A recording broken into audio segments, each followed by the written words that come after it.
Today, we look at a few emerging stars from the Olympic Games, Kevin Fiala's Olympic disaster, preview the new Fleer Ultra, and look at the booming sports cards market, plus a whole lot more. Welcome back to episode 369 of the Hockey Cards Gongshow podcast. It's your friendly neighborhood hockey-loving goofballs. Welcome to the Gong Show.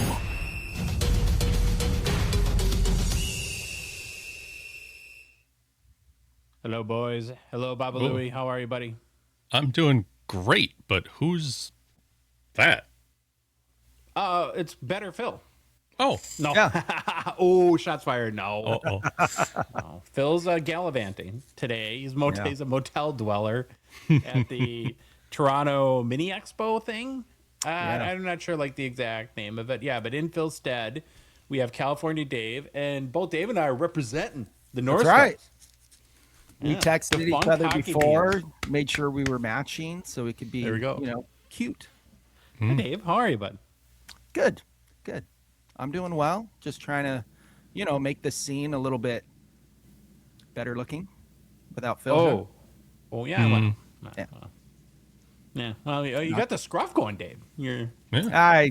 I always got the scruff going. If I big my face, I look like a kid. So I never, I can never do it. So I'll big my face like once a year, but yeah, pretty much there's always something. Yeah, I don't do that often either. Okay, big show today. Gonna roll through some announcements real quick. We're still dwindling down. A few boxes left of Reloaded, and kind of like I've been doing, Dave, because it's fun. I just like to show a couple cards each show, one chase card and one of the normies or, just like regular hits, which I think are still cool. But if you want to get your boxes, just go to gongshowreloaded.com. Again, no junk, no skunks, transparent. The complete checklist is on hockeychecklist.com. You not only see all 250 cards that we included in the set, but also a image this time of every single card too. So there's no surprises in any box, so to speak. And keeping on the North Stars theme a little bit, for our chase card, I had to rub it in with Baba Louie a little bit, even though he's in the Dallas Stars, thank you, Norm Green, you jerk. But beautiful 2018-19, the Cup, Mike Modano, NHL Glory Shield. It's auto. It's out of 10. And the biggest thing that, because I've never had a Glory Shield, and so when we were going through and sorting and getting ready to send these off for packaging, these cards are super heavy. Have you guys ever held, well, Louie, you got to hold it, but have you ever had one in hand, Dave? I've never actually held one in hand. This part of the segment always depresses me because I always get to look at the cards. I'm not allowed to. I know that we don't get to open. It sucks. Well, that's I why know, I do it's it. like, okay, thanks a lot, Josh. But I've never held one of these in hand. So It's driving me nuts that I haven't seen this yet pop up. Yeah. Who knows if where it could be. And then I'm a homer, so I stick with the Minnesota route for the kind of the regular hit and pretty amazing card if you're a Wild fan. A 2023 The Cup Trios patches that features really nice patches for Kirill Kaprizov, Matt Boldy, and Flower, Marc-Andre Fleury. That's out of 10. So there's your Minnesota beat for Gong Show Reloaded today. chunky patches. Chunky. Love them. Yeah, just great there. Well, normally, Dave, we'll have Phil recap all the crazy things that went down on Friday nights with Phil, and because that's your show too, now that responsibility falls on you today. So, what happened? Last Friday night. Let's see. Phil was out of town. He was in Toronto playing with all of his Toronto friends and Yeah. gallivanting at the tiny venue, or I don't know. Yeah, what do we call it? What is that show I think called? it's Hall 5. Well, it's just like it's the old CSC show, and then they partnered with the Expo, so it's the I don't know. I think it's in Hall 5 where the Expo used to be before it outgrew that, and then I think it's like half TCG, half sports. So yeah, he's there, and then he's chimed in on the Slab Sharks show, and then your show from a motel, which I think is the funniest part of it. It was kind of thrown together. There's a lot of funny parts. If you go back and watch, it's just comical because Phil didn't have any of his normal controls on his laptop. And so, he plays his Goofball. intro from his cell phone. He just held it up to the camera. There were a few times he did that. And then watching him get frustrated, trying to show his cards with the reflection from the laptop is pretty funny. What the hell was he wearing? What was he wearing? It looks, it was like I don't even know.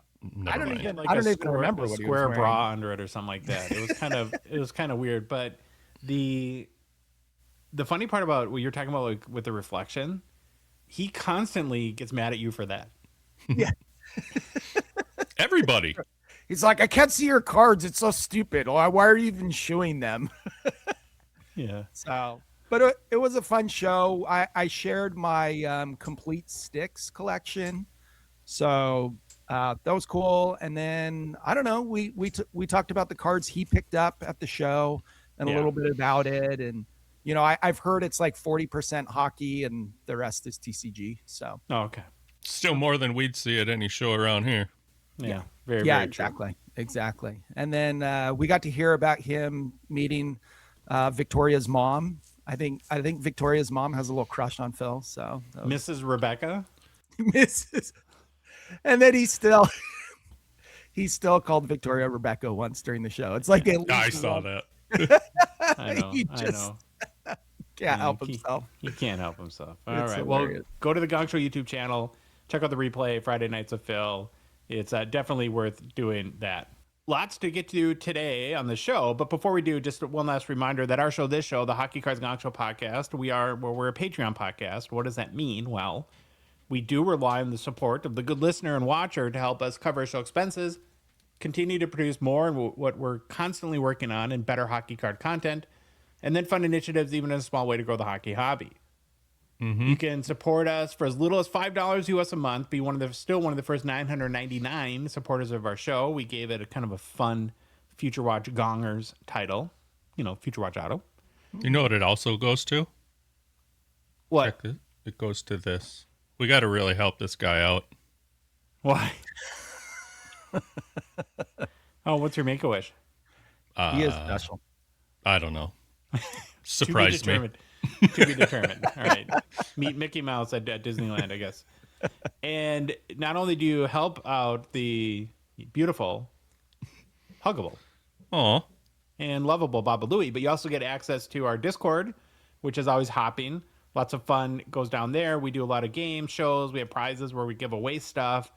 And you can show off your new PC pickups, which people love to do.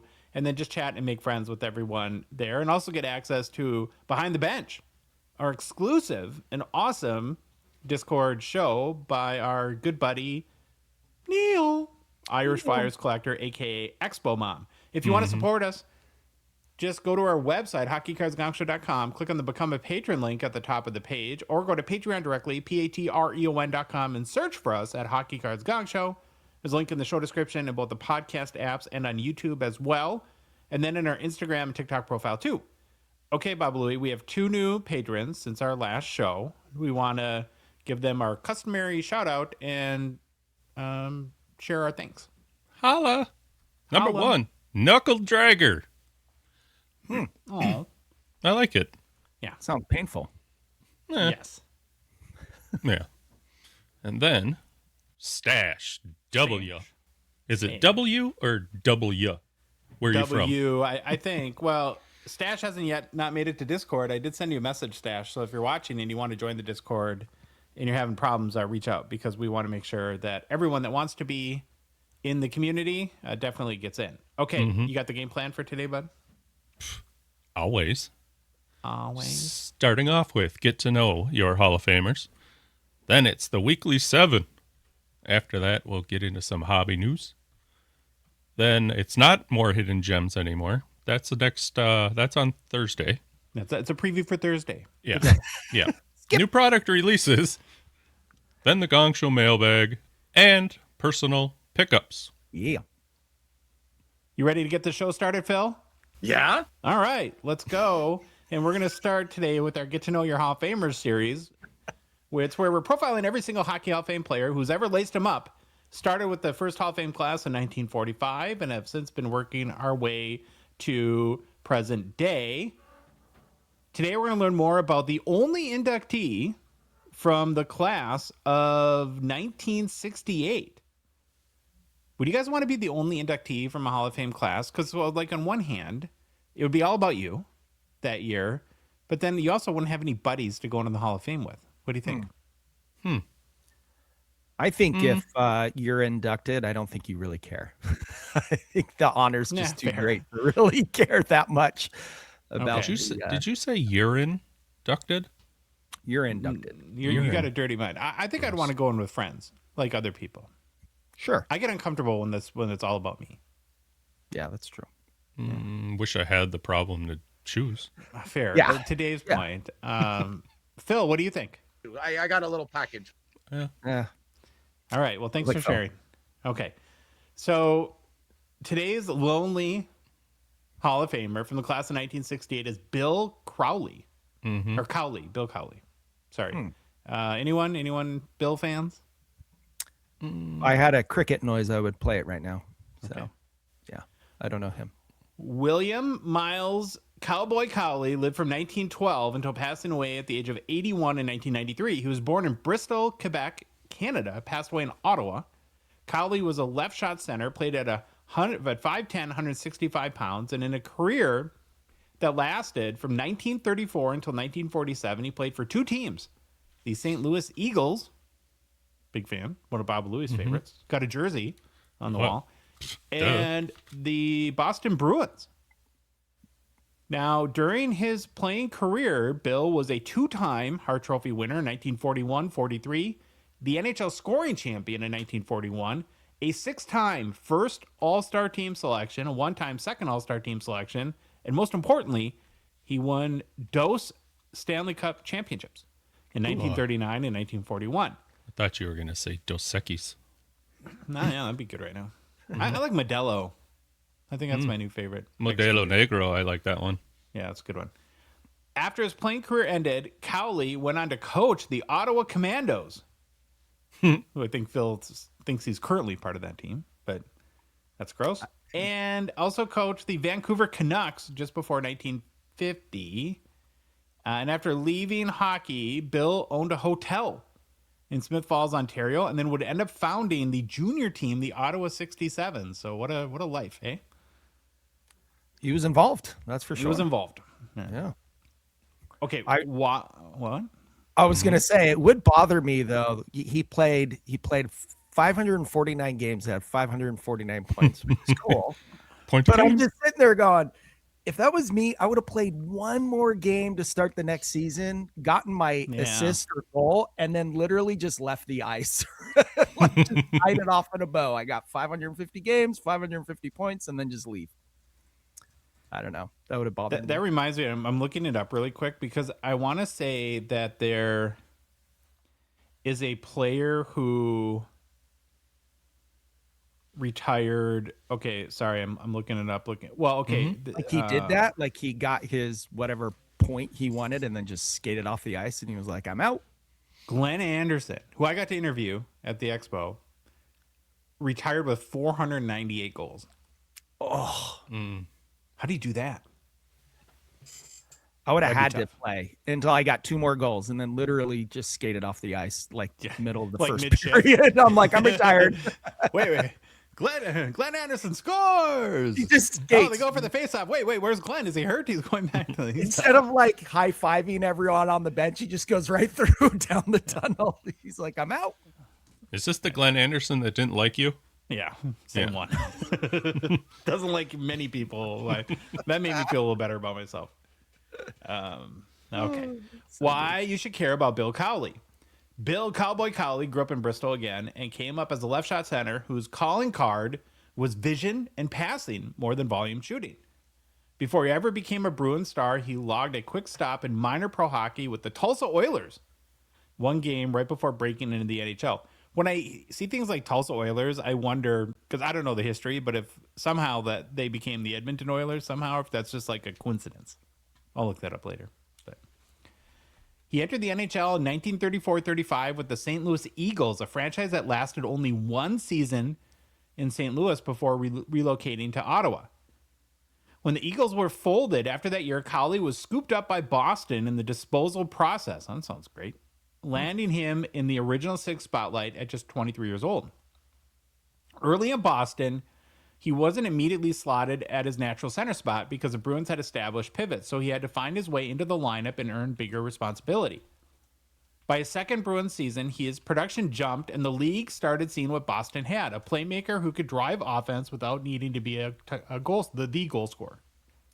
In 1937-38, he climbed into the NHL's top tier, earning first All-Star team recognition and confirming he wasn't just a good passer, but one of the best in the game. In 1938-39, Cowley's passing hit another level. He posted 34 assists in 34 games, an era-defining assist pace that put him at the center of Boston's attack. Okay, another thing I don't know that I probably should. Mm-hmm. At that time, I assume that they were still only counting primary assists too, right? Oh, good question. Yeah. Maybe you can look that up, Babalui, like when the secondary assist thing became, because I think like when you're talking about historical numbers, that's like from a points perspective an important distinction. I just can't get over this picture of his shoulder pad. They look like half coconut shells or something. Yeah, doesn't look like it does much, does it? No, like what is that? I would not feel comfortable skating on the ice with just that as my protection. Well, that spring in the 1939 playoffs, he led the entire postseason in scoring with 14 points in 12 games as the Bruins went on to win the Stanley Cup. The signature moment of that cup run came against the Rangers, where Cowley assisted on all three of Mel Hill's overtime series-winning goals. In the same 7-game matchup, one of the great quiet dominance passing stories in Bruins lore. Wow, 3 assists in overtime. Heading into 1939-40, Boston was stacked, so Cowley wasn't always the headline over the Kraut line, but he was a major reason the Bruins could come in waves. In 1940-41, Cowley delivered his masterpiece season. He led the NHL in points with 62 in 46 games, set the single-season assist mark at the time at 45, and won the Hart Trophy, then finishing it off with the Stanley Cup. That's not a bad year. No. I would definitely take that. A fun context note for modern collectors: when you hear Art Ross winner, remember that trophy wasn't introduced until 1947-48. Cowley's 1940-41 achievement is still a true league scoring championship, just post-trophy era there. Okay.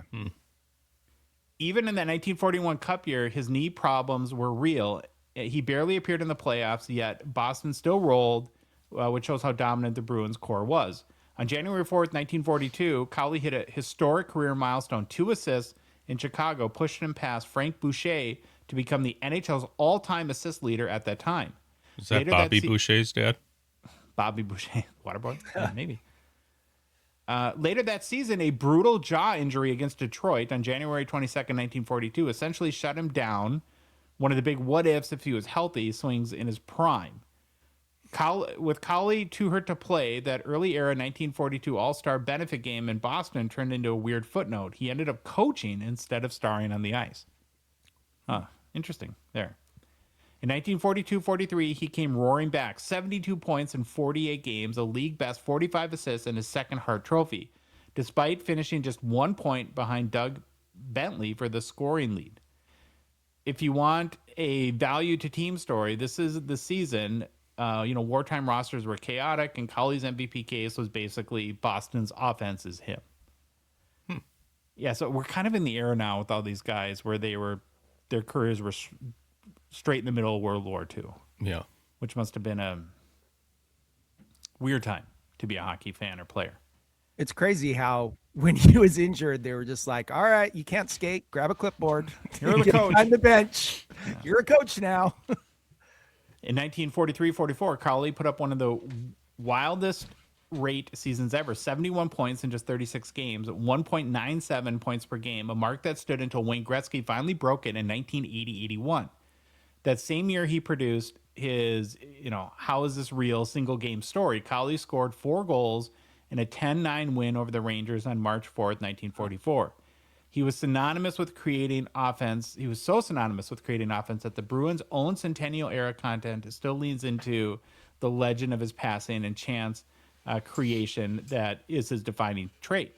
In 1944-45, with the league stabilizing and the Canadian Stars rising, Cowley still remained Boston's engine, keeping the Bruins competitive and dangerous even as the NHL's balance shifted.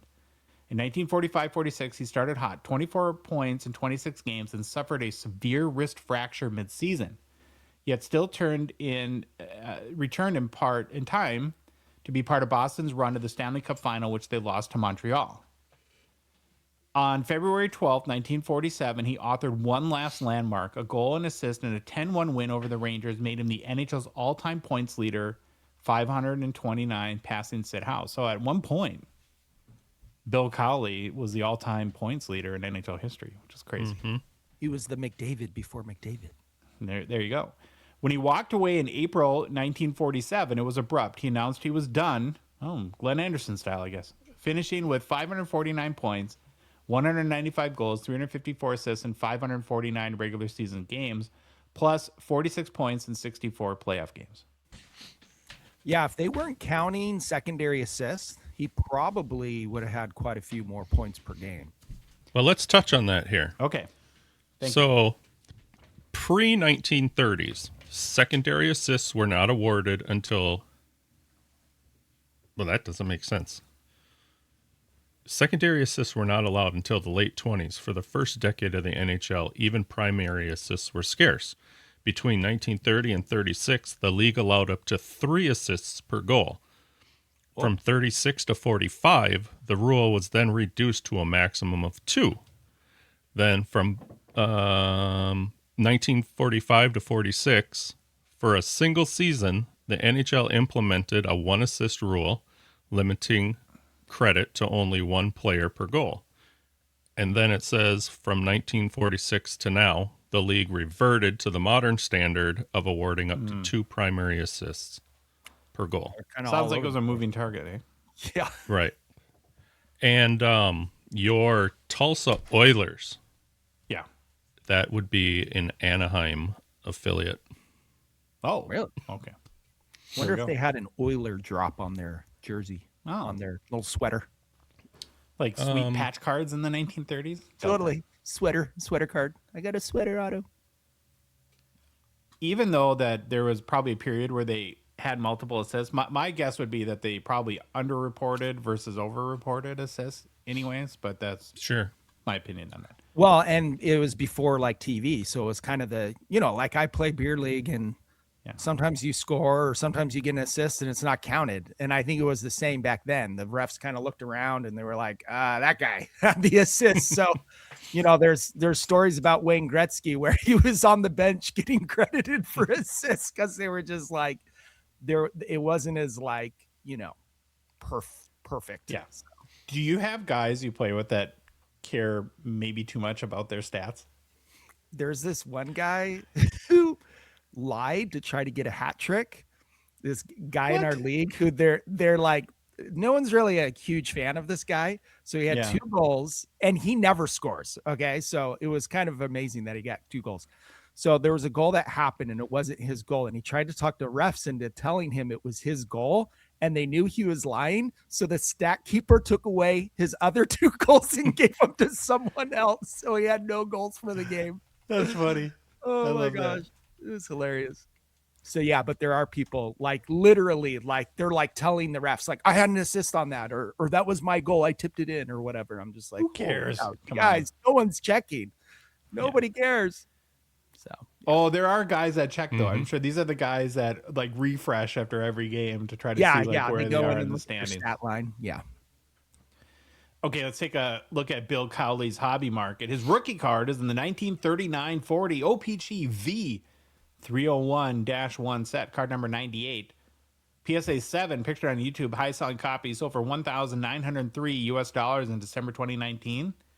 And it's He's good like as a a player. angel in that picture. Mm-hmm. Yeah, this is a weird set where He's they're got huge. like the halo. This is Josh's favorite set.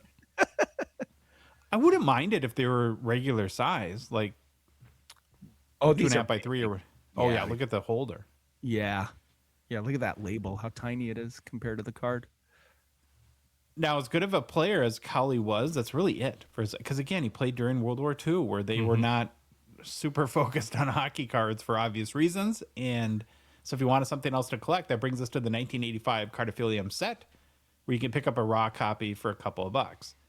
Here's another guy where you look at his career, and he was an all-time leader in NHL scoring, and I'd never really heard of him. Yeah. No, because of the war and because cards weren't put out. Yeah. Most of us, I'm not going to say, you can't say all, most, me for sure, I relate to all these older players, Hall of Fame players, to the cards. And if you don't have a card, I really don't know you at all. So that's what that's what kills him for his popularity, if you or whatever term you want to put in there. And I think it stinks, because this probably, if he had cards, would be a hot ticket, I think, for vintage collectors.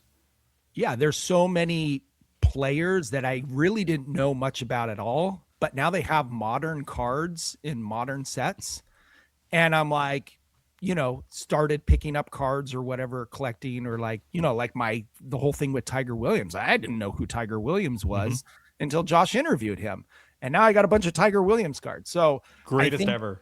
Yeah, like the greatest interview ever. The guy is insane. He's such a riot. And just because of that interview, it made me like know who he was, and then learn a little bit about him and a little bit about his career, and then start collecting his cards. So someone like Bill, there's no modern day cards of him. And so, unless there is, then it kind of forces you to go, who is this guy? Yeah, great point. Yeah, Tiger Williams. Yeah, he's an easy interview. You just ask him one question, and then you can put your mic down, and he'll just talk the whole interview. It's great. Yeah, not tough sledding on that one. No. We're gonna move on to the weekly 7. Today's now our third installment, I think, of this new segment. It's going to be heavily Olympics inspired, because that's what's really dominating the hockey world right now. We do have a couple other nuggets, though. And a disclaimer on the Olympics talk. So but let's go behind the fourth wall here. We're recording this Sunday morning, midway through the Canada-France tilt. And so all of our context is through there. We recorded a little bit early so that we could all watch USA Germany and root for the Stars and Stripes in a little bit. But before we get into the Olympics talk, we're gonna start with Baba Louie and some trade talk. So here again is our weekly 7. Let's skate on over to the NHL. Yeah. Yeah. So I was going through trade stuff and just curious with all the rumor mill and, who might be going where and why and who needs what. And every time I went to a website to find something, St. Louis Blues. Go to the next one, St. Louis Blues. Look for another one, St. Louis Blues. I'm like, ugh, I hate the Blues. I don't want to talk about the Blues. But I decided, okay, why is there so much going on with these St. Louis Blues? So here's what I came up with. I don't remember exactly where I got this one from, but they nailed it. They said the team is stuck in the worst spot possible right now, and that's in the middle. No man's land. Yeah, you never want to be in the middle. Yeah, not bad enough to tank, but not good enough to contend. So that makes their best players valuable and movable. You got Kyrou, Robert Thomas, and Justin Falk. They're not declining their prime age, attractive to contending teams. So, I don't know if St. Louis is in a teardown. So I can't. Contending teams think they're good looking? Yes, like a team that's contending or on the fringe would probably like to have one of these guys. I don't think St. Louis is in a teardown situation, but I don't know. We'll see. So the first one, you guys let me know what you think about these. Justin Falk. Now, to the Red Wings, Detroit needs lines up, or they're their need lines. I still think they need another right-handed shot defenseman. We got who we featured on a Rookie Deep Dive. I believe it's Axel Sandin Pelika. Now, right now, he's filling the minutes in that spot, but I think asking him to carry that load long-term is risky. Falk probably would give Detroit, a veteran presence with experience who can, work that right D for the team and let the guys coming up, let some of their younger guys develop some more. I haven't heard a lot about their rookie on D, good or bad, but he's not like a throw in, and I don't want to not go homer on the bit, but he's not like just toss in there Brock Faber and just go. Some of these guys need time to develop. Now, Detroit has a monster cap flexibility. They got like $59 million in cap space. Ooh, be nice to have that. Yeah. Yeah. So they wouldn't obviously have to sacrifice much for future moves and stuff. I don't know if you guys have ever seen, thought, cared. What do you think about? I don't know. Everything that I've seen about Detroit, about St. Louis, and it'll apply to all these guys, is they seem to.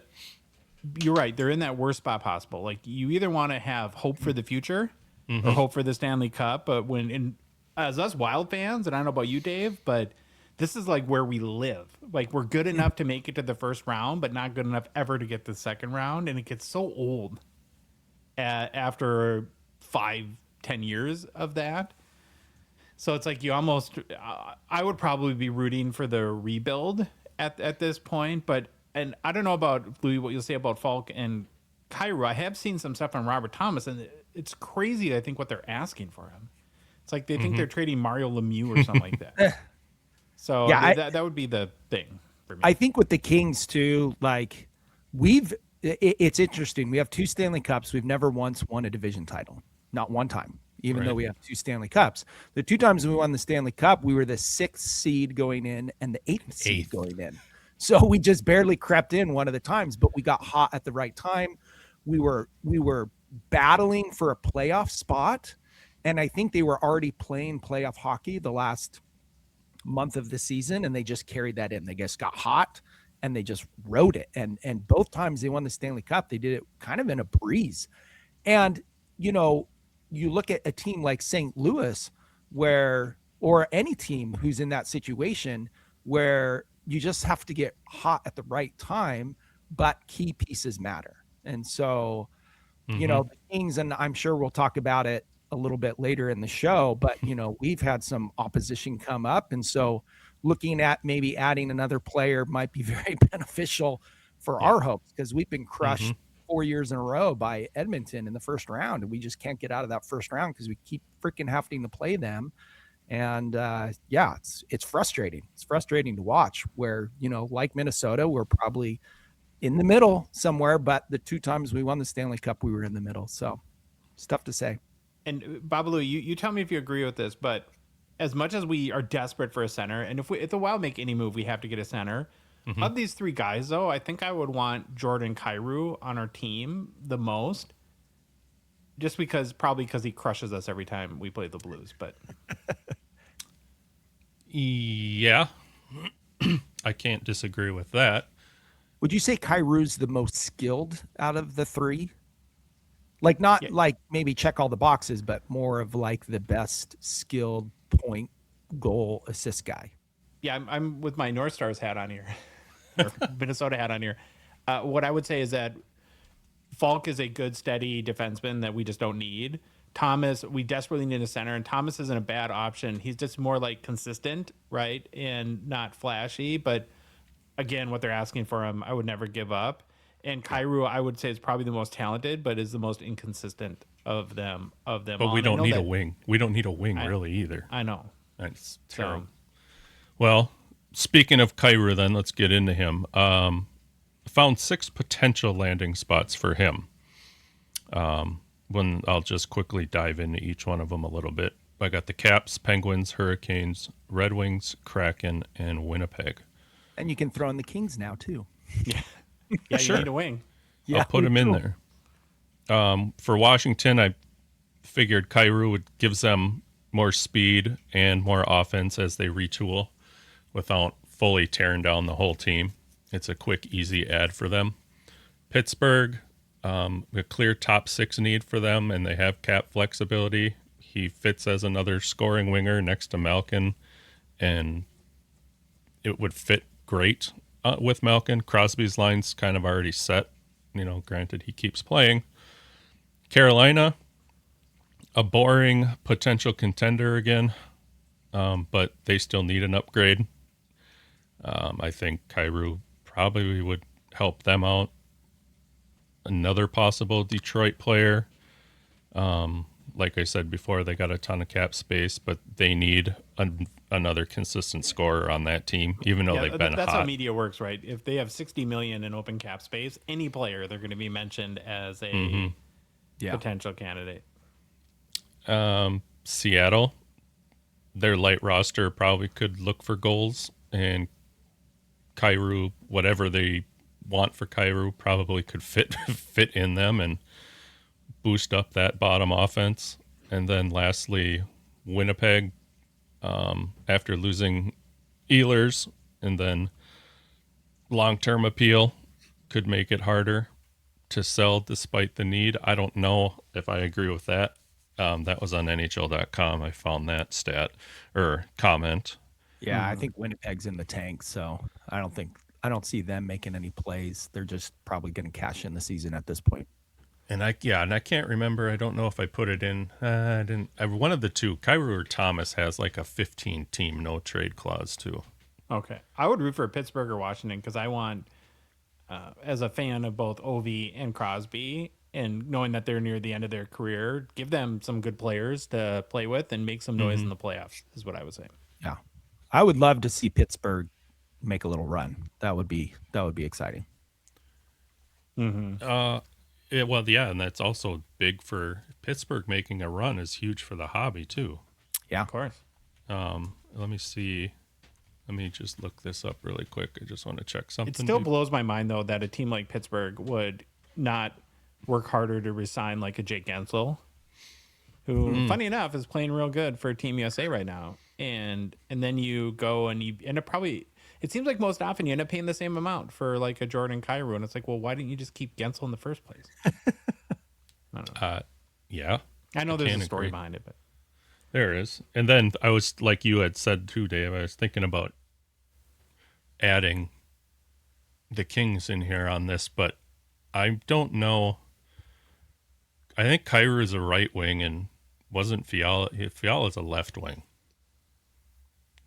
So if you could, I don't know if that would work. I'd just take him anyways. Yeah. Tell your Kings just to take him. yeah. I'm sure they're on the lookout now. So for Right. someone. And lastly, but not leastly, and this is the one that I don't know, this could be a wild potential, even though with all the grief we say about Robert Thomas, not Matchbox 20 Robert Thomas. yeah. He checks all the boxes for teams that are on that bubble, contenders to get in or get farther in the playoffs, Minnesota Wild. He's a prime first line center or even an elite second center. Teams that need offense or depth down the middle notice him immediately. I've noticed him immediately. I know the Wild have noticed him. I don't know. I don't know. I looked it up quick, Louis. Here's what they're asking basically for Robert Thomas: the equivalent of 3 top 15 draft picks in either picks or prospects or young players. No way. Yeah. No, It's a big ask. no way. Yeah. Not happening. Right. I saw something in there too, which sparked me to put him into this conversation, is a number 1 goaltender. So I'm like, oh gosh, does the Wall of St. Paul fit that for them? I don't know. Yeah, I wouldn't. do that. The only team that I saw fit after reading article after article, I don't watch them. Maybe Dave knows or Chandler can chime in the chat, but the biggest link was Utah for him to go to. Yeah, I could see maybe. them adding a piece. They got a, But I don't see. Sorry, go ahead. I was just going to say they could be aggressive. So making a push, they're finally in a position where, they have a really good shot at making the playoffs, and they might do a push. I mean, the thing about all of this is the top teams that are going into the playoffs usually make a move to add a piece. So if you're fighting for a playoff spot, you have to make moves to just stay there, to stay within reach, and then hope your team just gets hot. And so if you sit back and watch, and I think the Kings have done this a lot in the past, where they sit back and watch and no moves are made, the other teams get better. And then you're like, well, what do you, now it's just even harder. So, last year they went out and got Kuzmenko at the deadline, which I thought was a really good fit. This year they went out and got Panarin. So I think, you have to make moves if you want to stay in contention. And if you don't, you're pretty much just telling your team you're throwing in the towel. Mm-hmm. Now, this is just me picking 3 guys off of St. Louis. I don't know who else would be in the mix. There's no way this team is going to blow it up that bad and get rid of all these guys. But like I said, everything I saw trades was St. Louis, St. Louis, St. Louis. So I just kind of picked 3 guys out of the mix and wanted to see what we thought you could get for them or how we would move or stick them in another role. But St. Louis is almost, I feel like they're almost just like the dang Wild, which I don't know. They don't have a Kirill though, or a Minnesota, or a Wall of St. Paul. Yeah, there you go. Well, what I think is how the calendar worked out this year with the Olympics, and just with the trade deadline. I think so. When the Olympics are over, it'll basically be less than 2 weeks before the trade deadline. So I think that we're on a little bit of a lull right now, right? You're either in Milan playing in the Olympics or you're on vacation somewhere. With Anthony? Yep. With Anthony. Yeah. With Felix Pfaffenkollecker. Or so it's like, I don't know what much is happening trade-wise. And so I think that 13 days coming back between the end of the games and the trade deadline on March 6th is going to be a lot of fun. Mm-hmm. And can't wait for that. Okay, let's move on to some Olympics coverage. And I want to start the Olympics with this and just see if you guys are like me. I think, listen, I'm loving the hockey, and we'll get into that in a second. My favorite part of the Olympics has always been getting completely sucked in and invested into the most random sports that I typically don't care about. And you fall in love with, like, I remember what was it, like 10 years ago, like Apollo Anton Ono, like in like the short track, and all the, Shaun White on the snowboarding side when that became an Olympic sport. And the guy I got sucked into this year is a figure skater, which I've never been into my entire life. And that Ilya Malinin, sorry, don't know his name. Shocking. But the 21-year-old kid has, he was very excellent in the team competition and then stumbled twice, I think, and fell off and finished off the podium in the whatever freestyle program. I don't even know what that means, right? But I love athletes that really push the boundaries of their sport. So this kid does backflips. They call him the quad god because he spins like 5 times, and he does stuff that no other athlete can do. And he's got a kind of a flair and a cockiness about him, which I think is kind of fun. It's like not bordering arrogance. And so he's an American, but I think his parents were Russian figure skater, Olympic figure skaters at one point. So I don't know. I just want to throw that out there. I don't know about you guys, but do you find yourself during the Olympics getting like completely invested into random sports and athletes? You just touching on the figure skater. His music is also not traditional figure skater music either. Yeah. He's throwing in like parts of rap music into his routine, or like just some, he's got the hair, and he gets on the ice and all the ladies are screaming and stuff. So he definitely draws some attention. Yeah, I always try to pick something to watch and get into different. Yesterday, just because it was on, the wife and I were watching it, and the women's biathlon, the cross country skiing, and then you got to shoot laying, kneeling, prone, and all that at the targets and stuff. And that was a hot item for us. So I don't know. I don't know if it's over yet, but if it's not, we'll keep watching. That's Every interesting. single one of those racers that come in on the finish line, they're just like sprawled like on their face, spread eagle for like 5 minutes. They're so dead gassed.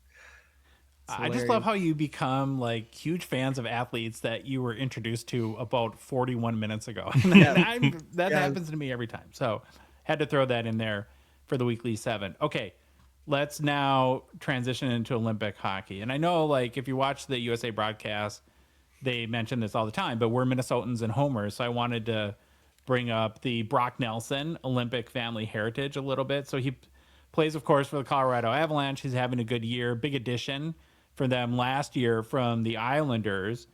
And, of course, as part of Team USA. Now, Brock originally hails from Minnesota hockey hotbed. I don't know if you're familiar, Dave, with Warroad. It's a tiny town on the Minnesota-Canada border. It's in the stick.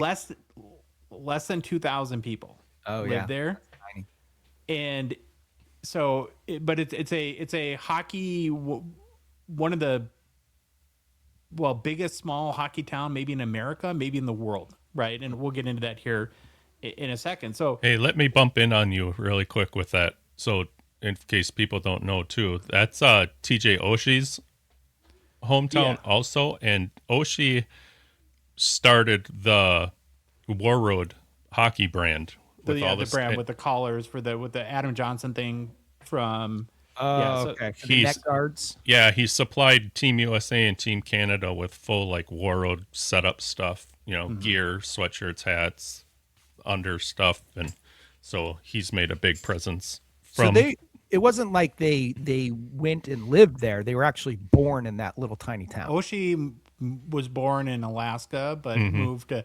We'll get into the Warroad controversy in a second, but I want to because there is a lot of controversy with Warroad. But Brock's uncle is Dave Christian, who played for Team USA in the 1980 Miracle on Ice team, which is pretty cool in of itself. But it does not stop there. His grandfather is Bill Christian, and his great uncle is Roger Christian, who both played for the 1960 USA Olympic gold medal team.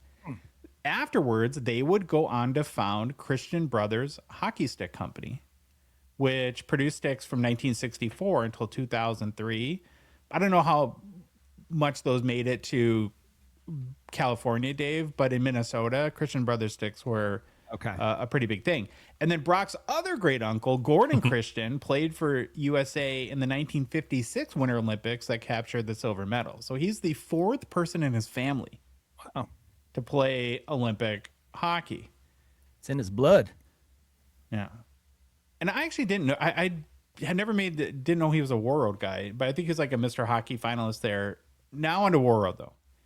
So if you're not familiar, again, it's a small town, I think just under 2 people on the Minnesota-Canada border. This town, over its history, has produced 9 NHL players, Dave, and 92 Division I hockey players. That's crazy. And there's tales of that literally the arena is open to any kid that wants to play whenever there's not like they make it very accessible, and hockey is part of the culture. There's also a big window company there called Marvin Windows.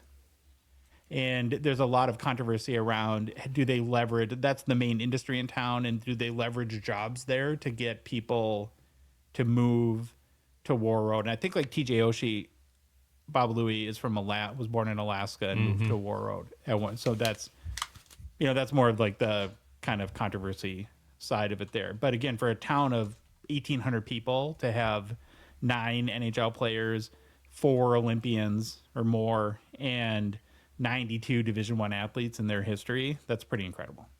Well, and we've talked about it where, the other sports, basketball, football, soccer, whatever, you can just go to the park, shoot hoops. You can go kick the ball around.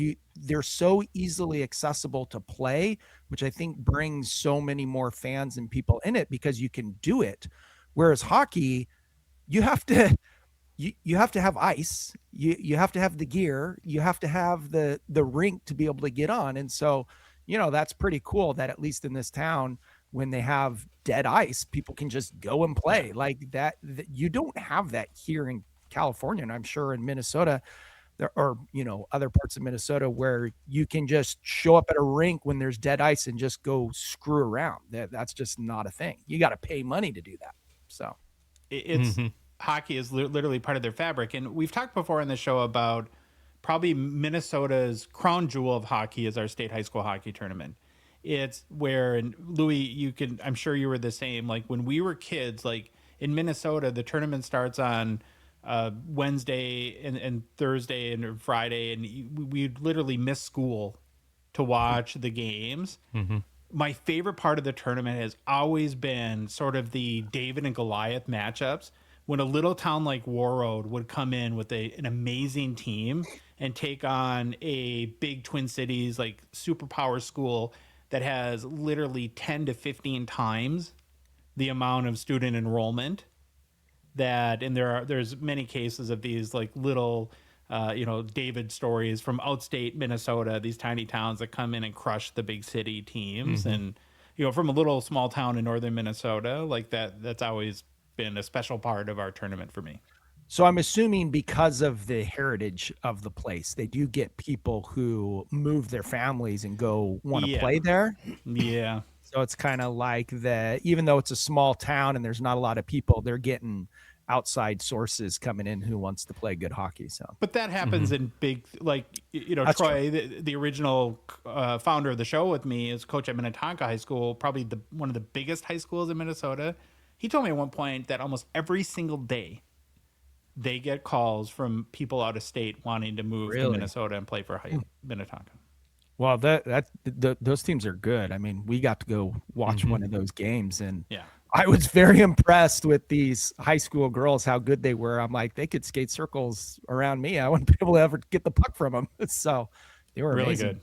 Yeah. So Oshie was born in Washington State. Okay, Washington State.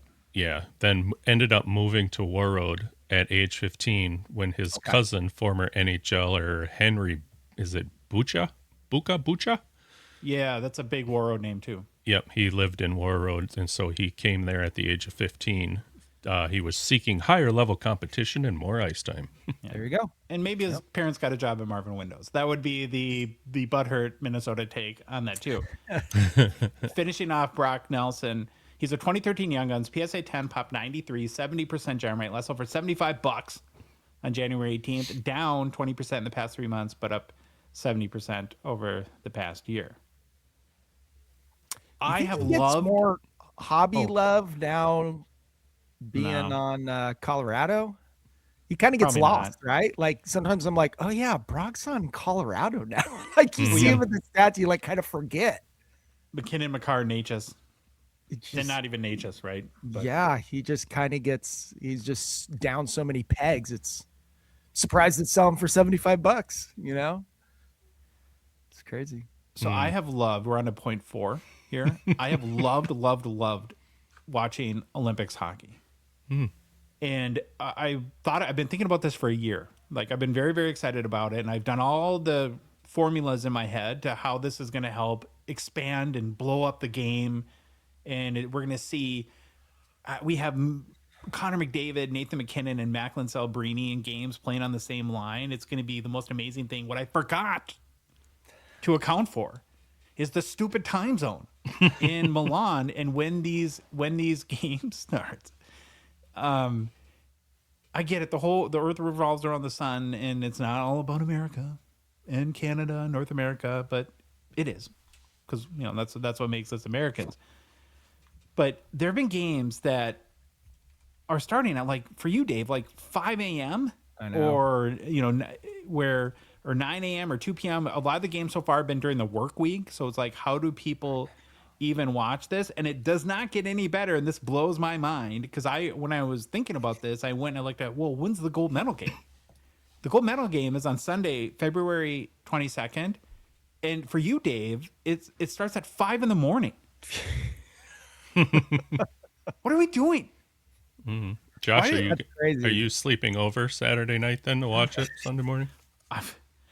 Maybe. Well, Dave, are you going to have the whole family? You're going to have your popcorn and Coca-Cola cans at 5 a.m. ready to watch Team USA go for gold, hopefully? I'm gonna be watching the game with my earbuds in or something, trying not to scream. Yeah, I don't know. That's crazy. I mean, yeah, that's Why would you do? Hockey depressing. can never get it right. It can never, ever, ever figure it out. So this is what I don't understand though. If it's 5 a.m., that's like what? No. What time would that be in Milan? It's like 7 hours ahead of me, right? So 5 a. So it's 7 a.m. here, which would make it 2 p.m. in Milan. Why So not why start aren't the they game playing at 9? 7 p.m. That's crazy. I don't know. I'm looking up right now because I made this point to Louis last night. Maybe you can look it up, Louis. When the closings, my only thought is that would kind of make sense, but still suck. Is that is that Sunday the end of the Olympics, and do they have the closing ceremonies at 5 or something like that? But in that case, have the gold medal game on Saturday. Yeah, and have it at a normal time. It's like hockey when the- always does one thing to blow everything. It's the 8:30 local time in Italy closing ceremony. On that day. Yeah. Yeah, so that's it, right? Yeah. But don't have it end on Sunday, because my main point is this, right? To watch these games, which have been amazing, and for the casual sports fan to see them, I guarantee you would create more hockey fans. But as the schedule exists, you have to go out of your way and wake up at. Who wants to wake up at 5 a.m. on a Sunday morning? Nobody. And you know, you need these games at 7 p.m. local time when you're just sitting down for the evening and let's watch the Olympics. Oh, hockey, cool. I'll watch that. Now I'm a fan. It's they always screw it up, and I'm so sick of it. Well, I got up at 6:30 this morning. I couldn't, 6, because I couldn't get my butt out of bed at 5. I tried, but I wanted to watch some of the Chechnya game, just to watch, Timo Meyer, Heischer, and those guys on Switzerland. And gotta be kidding me. Well, that's the Four Nations tournament. I watched the championship game at my brother's house in Utah. I don't think he's ever watched the game in his entire life, and he was on the couch, totally invested. And it was at prime time, and he was so excited. And I was getting phone calls from my brother who lives in Arizona, who is like, "This is crazy. Did you see the beginning of the game? There was all these fights." And, he's never watched the game before. All of a sudden, there's all these people that I know that are, oh my gosh, hockey's amazing. And so you have this golden opportunity. See what I did there? And You're a pro. you throw in this crappy time, and what's going to happen are people going to wake up, start their Sunday, and they'll be like, "Oh, the gold medal game. Oh, so-and-so beat so-and-so this." And then they're not going to watch it because they already know the result. Yeah. It's just Here's the biggest problem, Josh. I was reading this morning, is even like we were talking yesterday. You said, the broadcasting networks with the dollar bill, are going to get their say on when they want something to air. What I saw is they're going to first start with the hometown. That's priority. And then after that, the U.S. basically will get a say with the broadcasting of what happens when. Now, the biggest thing is I don't know if I was trying to pay attention to it, and I keep forgetting. What they would do is they would take the most popular events, and sometimes those happen during the day, the morning for us.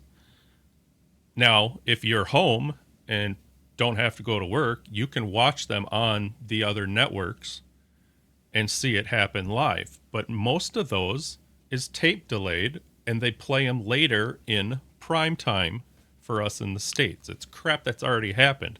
And they take the biggest numbers of, people watching. So we'd be foobarred for hockey anyways, because there's going to be more people watching pairs, figure skating, and all that stuff because everybody's into that. But even if you wait to watch something on a replay in quote unquote prime time, if you go on social media, you're screwed. You know the result. So it's like you have to okay, I'm not going on social media. I'm not looking at text messages that are coming in from my phone. Like there's no way you can make it without knowing, No, I get it. The 2030 Olympics are in France. So same story.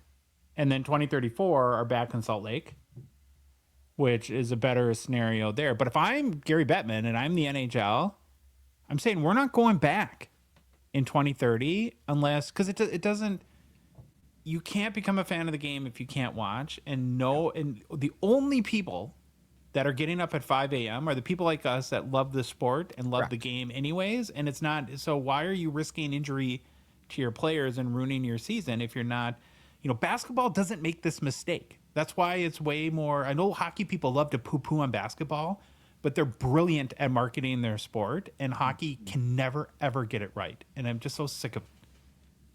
It's there's a ton of leverage that can be played here because to your point, Louis, you know what funds the Olympics? NBC in the United States. You look at what percentage of the dollars that fund the Olympics come from. And I'm sorry, but that gives you leverage to do stuff like that. Okay, so rant over, but yeah. And obviously, there's different countries that are involved with different time zones. But if you think about it, the most likely scenario is a Canada-US final, right? And so the people that are going to be watching that game are going to have to get up, actually set an alarm to get up to watch the game at 4 something a.m. To either brush your teeth and go to the bathroom or something like that. Just craziness. Well, let's move on to some little Who's Hot edition from the game so far. There's been a ton of players that have stood out, but there's 4 that have really been noteworthy to me so far. Have to start with Juraj Slavkovsky, I don't know, maybe the forgotten 2022 rookie in our hobby, maybe a little bit forgotten, anyways. Well, to the point of early Sunday, and I think McDavid might have passed him now. Again, the Canada game's going on as we're recording, but Slavkovsky was leading the tournament in scoring and giving his Slovakian team a ton to cheer about.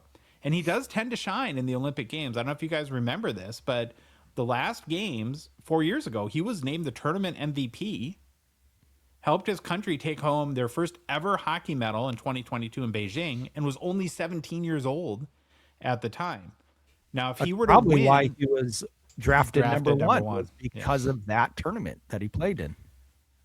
If he were to win MVP again this year, I'm not saying he will, but if he did, he would be the first player ever to do it twice. I don't know how long they've done Olympic MVP, but still. He's now 21 years old and in his 4th season in Montreal already and having a pretty good year. He's got 21 goals, 45 points in 57 games played, an 82-game pace of 30 goals and 65 points, which would all be career highs if he keeps it going. And, I get it. The front compartment of the hobby hype train is pretty crowded. And Slavkovsky's been a little forgotten, even within his own team, with thinking about Lane Hudson. But I don't know, maybe more Olympic glory will spread some hobby interest, spark it up again a little bit. What do you guys think? Well, I think he's that forgotten non-underdog. He's a top candidate, and how do I say this? If you're not in Montreal,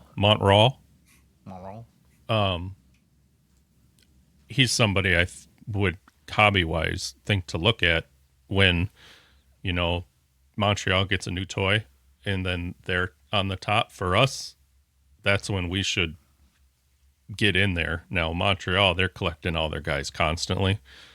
But if he continues to blow up in the Olympics, I think if you were to go out and nab a few things right now, you'd probably be pretty happy in the next month. Yeah. I watched maybe half of the first game he played in, and we always talk about guys who stand out on the ice or disappear. And I don't know if it's just because he's such a huge kid. I mean, he's big and he kind of towers out there over the competition, but I saw him score a couple of goals in that first game. I mean, his shot is just insane. I mean, he sniped one in the top corner that was like, wow. I mean, the kid stands out when he's out there playing. So he's impressive to watch. Slavkovsky is a 2022 Young Guns PSA 10 pop 1083, just a 25% gem rate. So pretty tough gem rate there. Last over 316 US. Great. So it is pretty cow. good. I did not expect that. On February 14th, the price is all over the place right now. It's like in the 250 to 400 range. So if you're a buyer, try to get it a little at 250. Next guy. So I've got 4 that I want to briefly go through. We give McDavid crap, and rightfully so, because I'll die on the hill that he has to win a Stanley Cup for his legacy.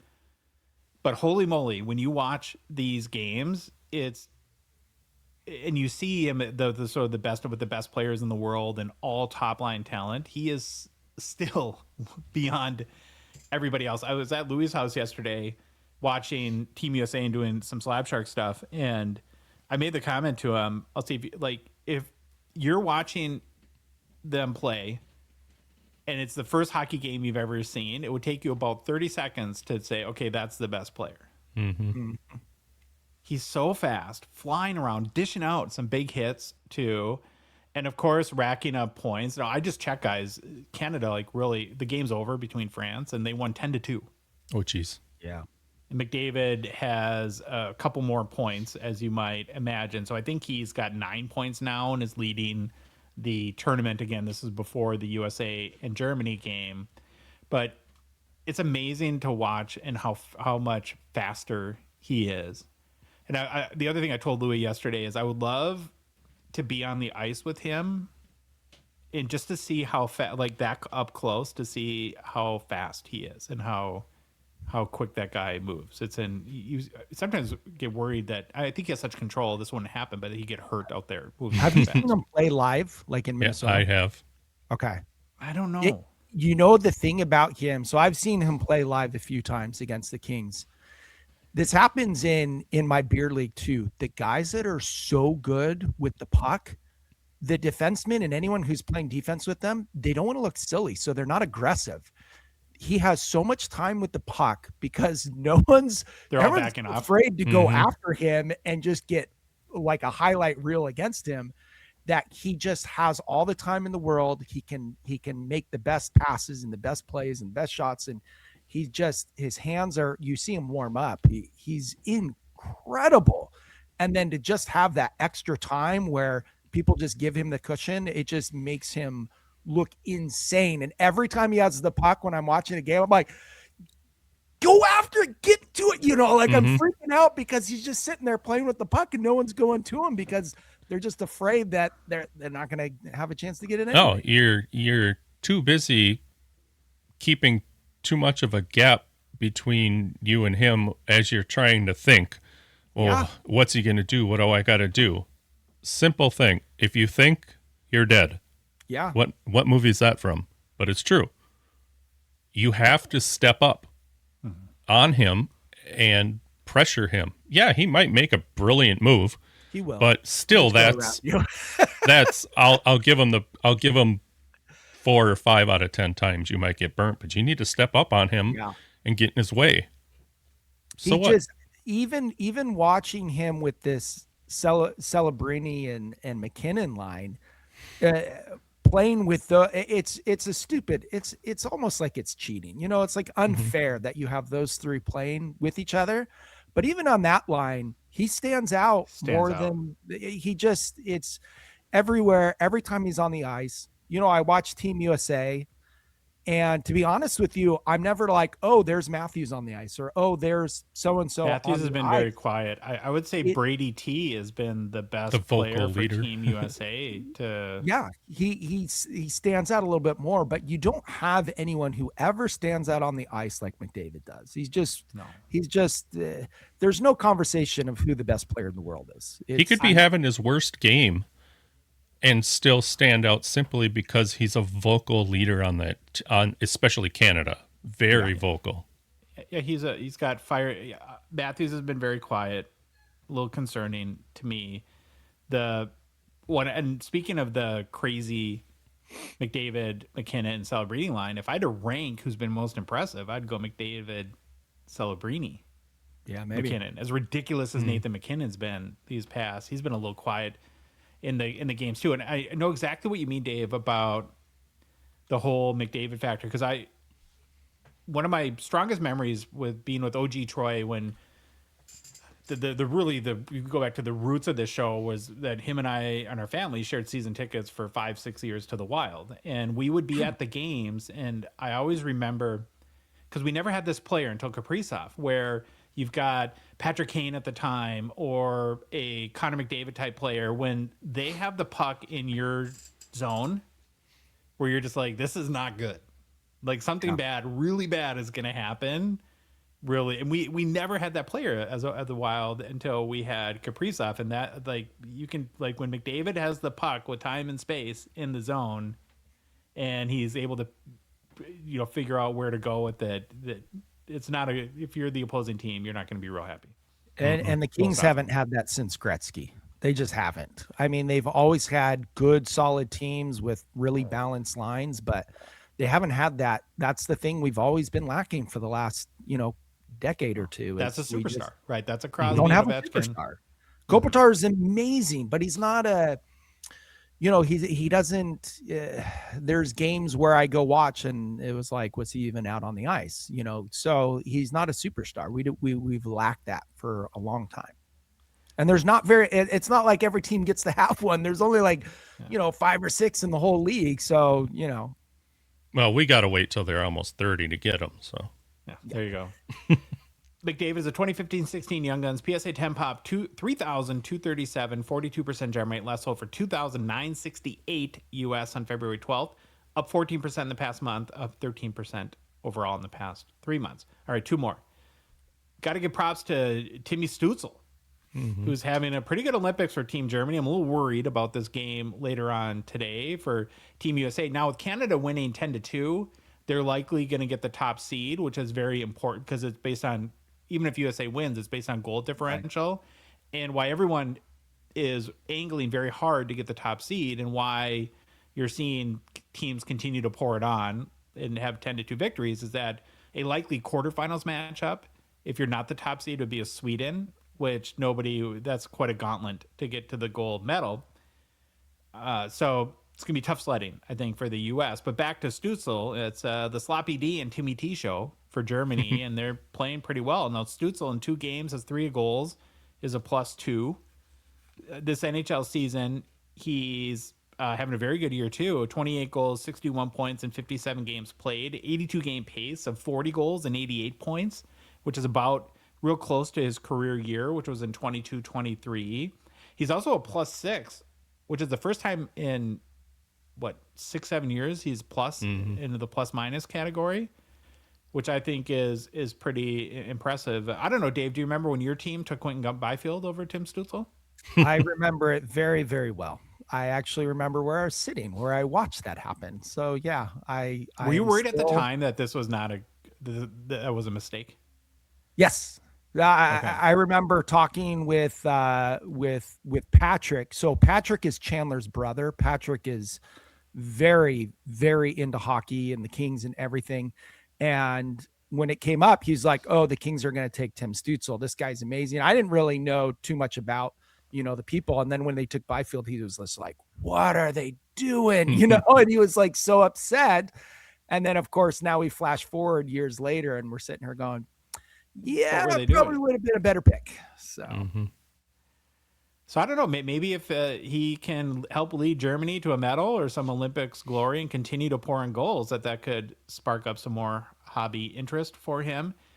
Now, Timmy Tantrums is a 2020 Young Guns PSA 10 pop, 3,918. Big number. Wow. 59% gem rate, less over 103, just 103 US on February 12th. It is up, though, 23% in the past month and 37% in the past 3 months.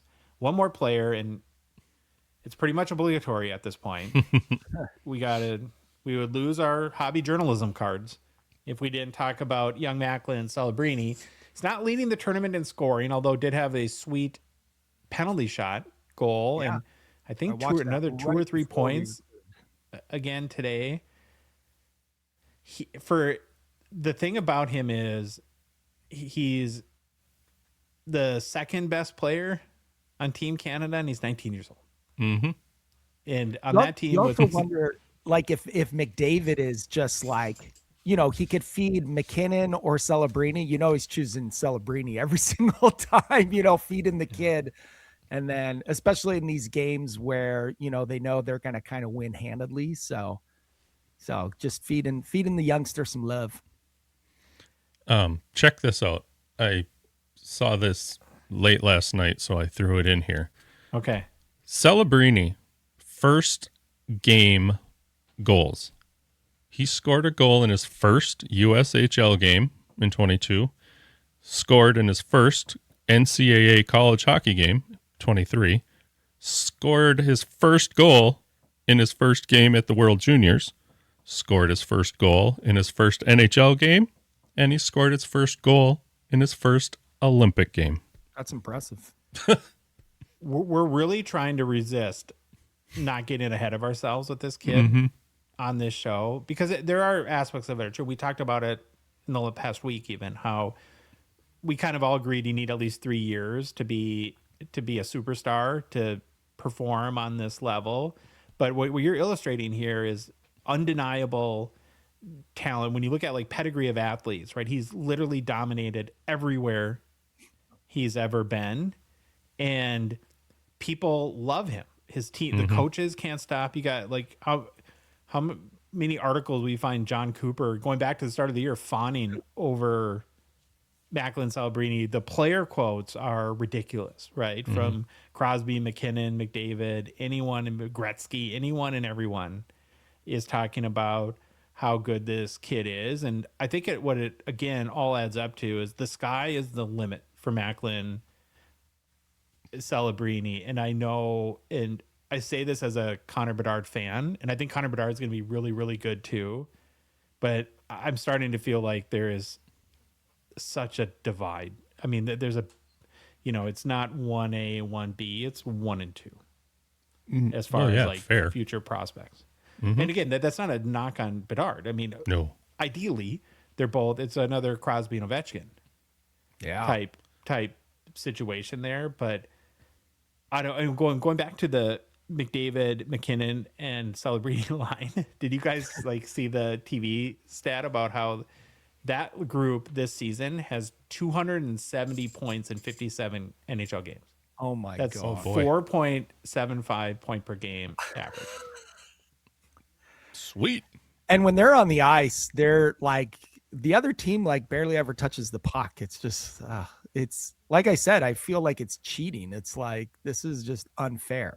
Well, I'm mad because Friday I had an opportunity. By the time I got home from work, I had the opportunity to watch probably almost 2 full periods, the last 2, and didn't think anything of it that they were on. So I was watching the USA women's team, and then something, I don't know what happened. I went and flipped the game on, and there was like 4 minutes left. But even in the last 4 minutes, I was just like, oh, this is so fun to watch these guys out there. Canada, I love you, USA, but oh, you guys are screwed.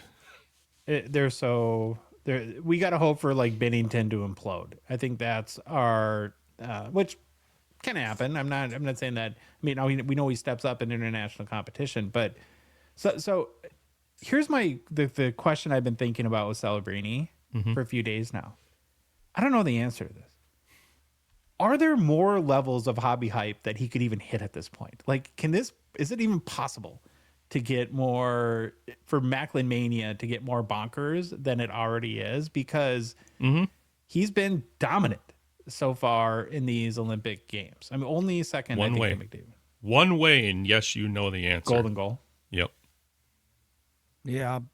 But I mean, he's already selling at like Crosby prices, right? Like, it's kind of crazy. It's like you can pick up the same card of Crosby for cheaper than you can of Celebrini. And it's like, it's just bonkers. Like If you go to our Instagram, we posted there was another one of his Cup Monumental booklet sales that went for $43,200, right?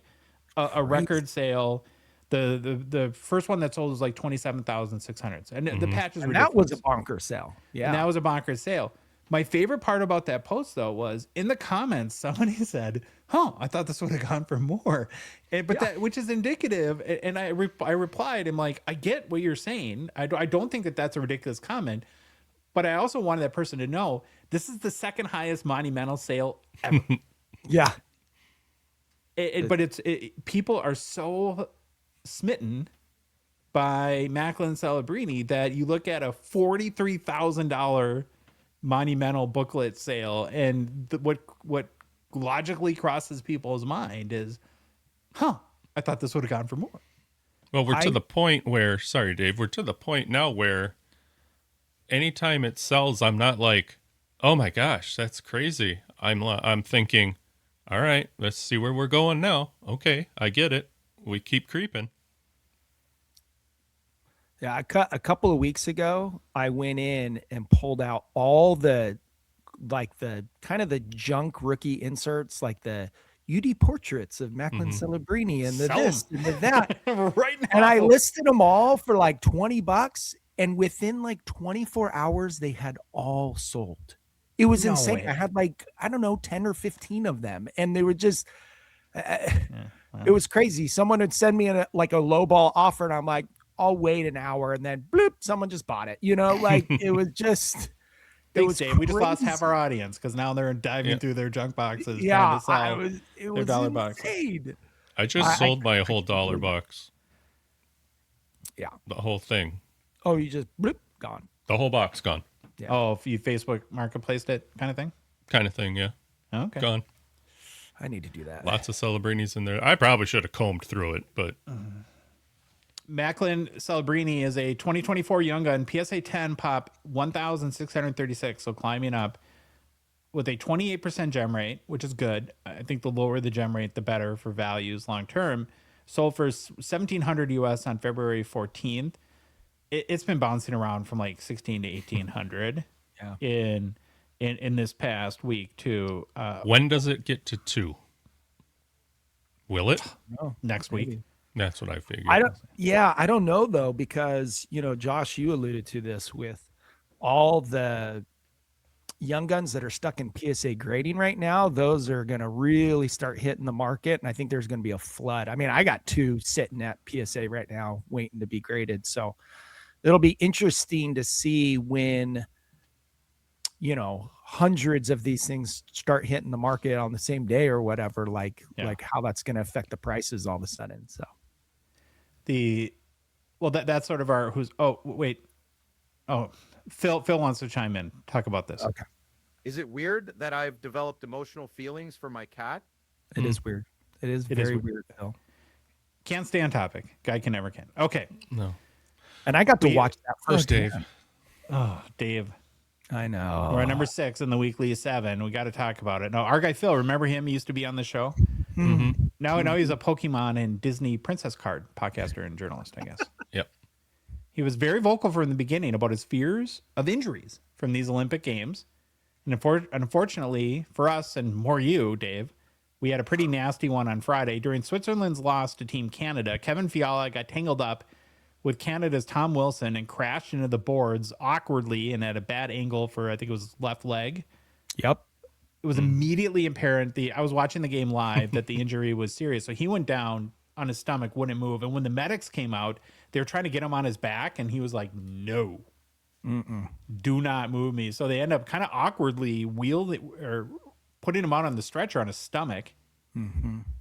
And it was confirmed on Saturday he already had surgery and will miss the remainder of both the Olympics and the NHL season. And it wasn't Tom Wilson's fault. The one thing he did, which all hockey players do, which I thought was super DB move, a very DB move. I don't know if you saw, but so they get tangled on the ice and Wilson goes to get up and cross checks him basically to stand up. And I think had he known he had massively broken his leg, he probably wouldn't do that. Yeah. But Yeah, but I watched the replay. Tom Wilson's always kind of in the thick of things, but Sure. it really No, was it's not not his his fault. fault at It's all. not his fault.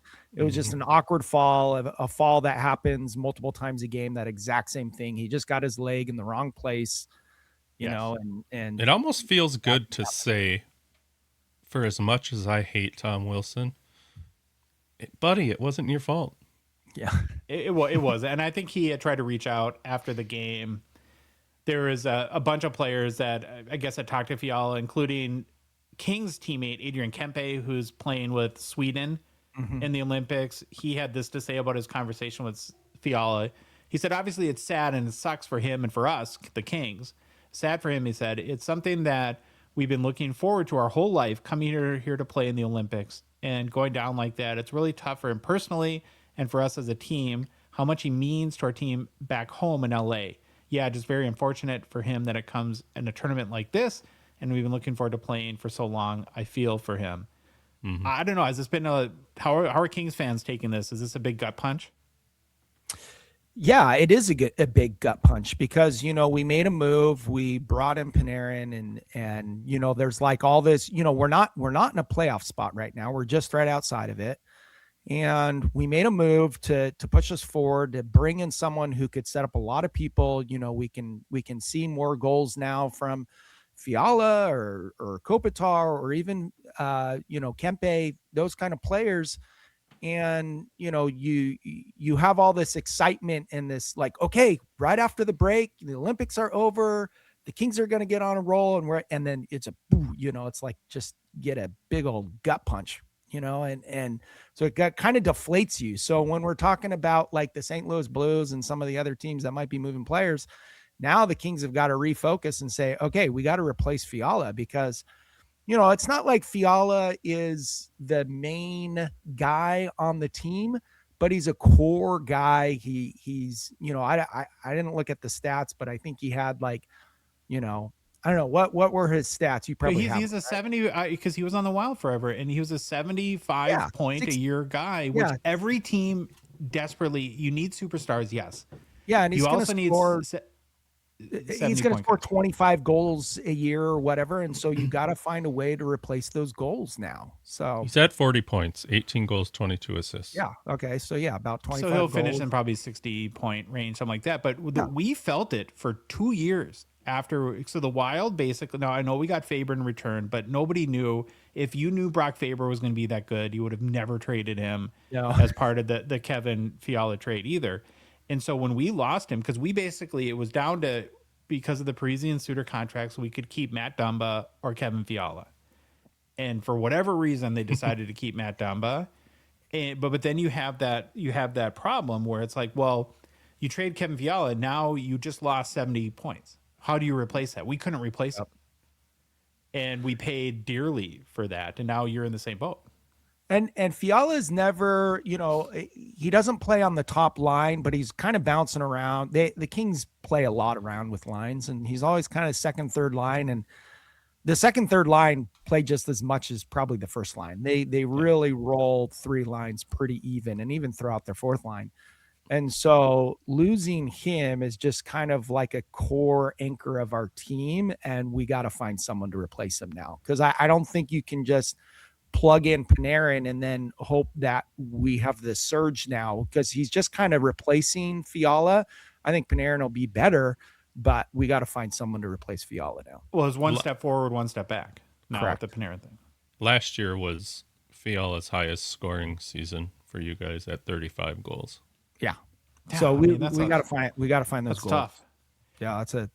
And the Kings this year, I don't know where they rank in the league as far as goals per game, but it's down there. It's not high.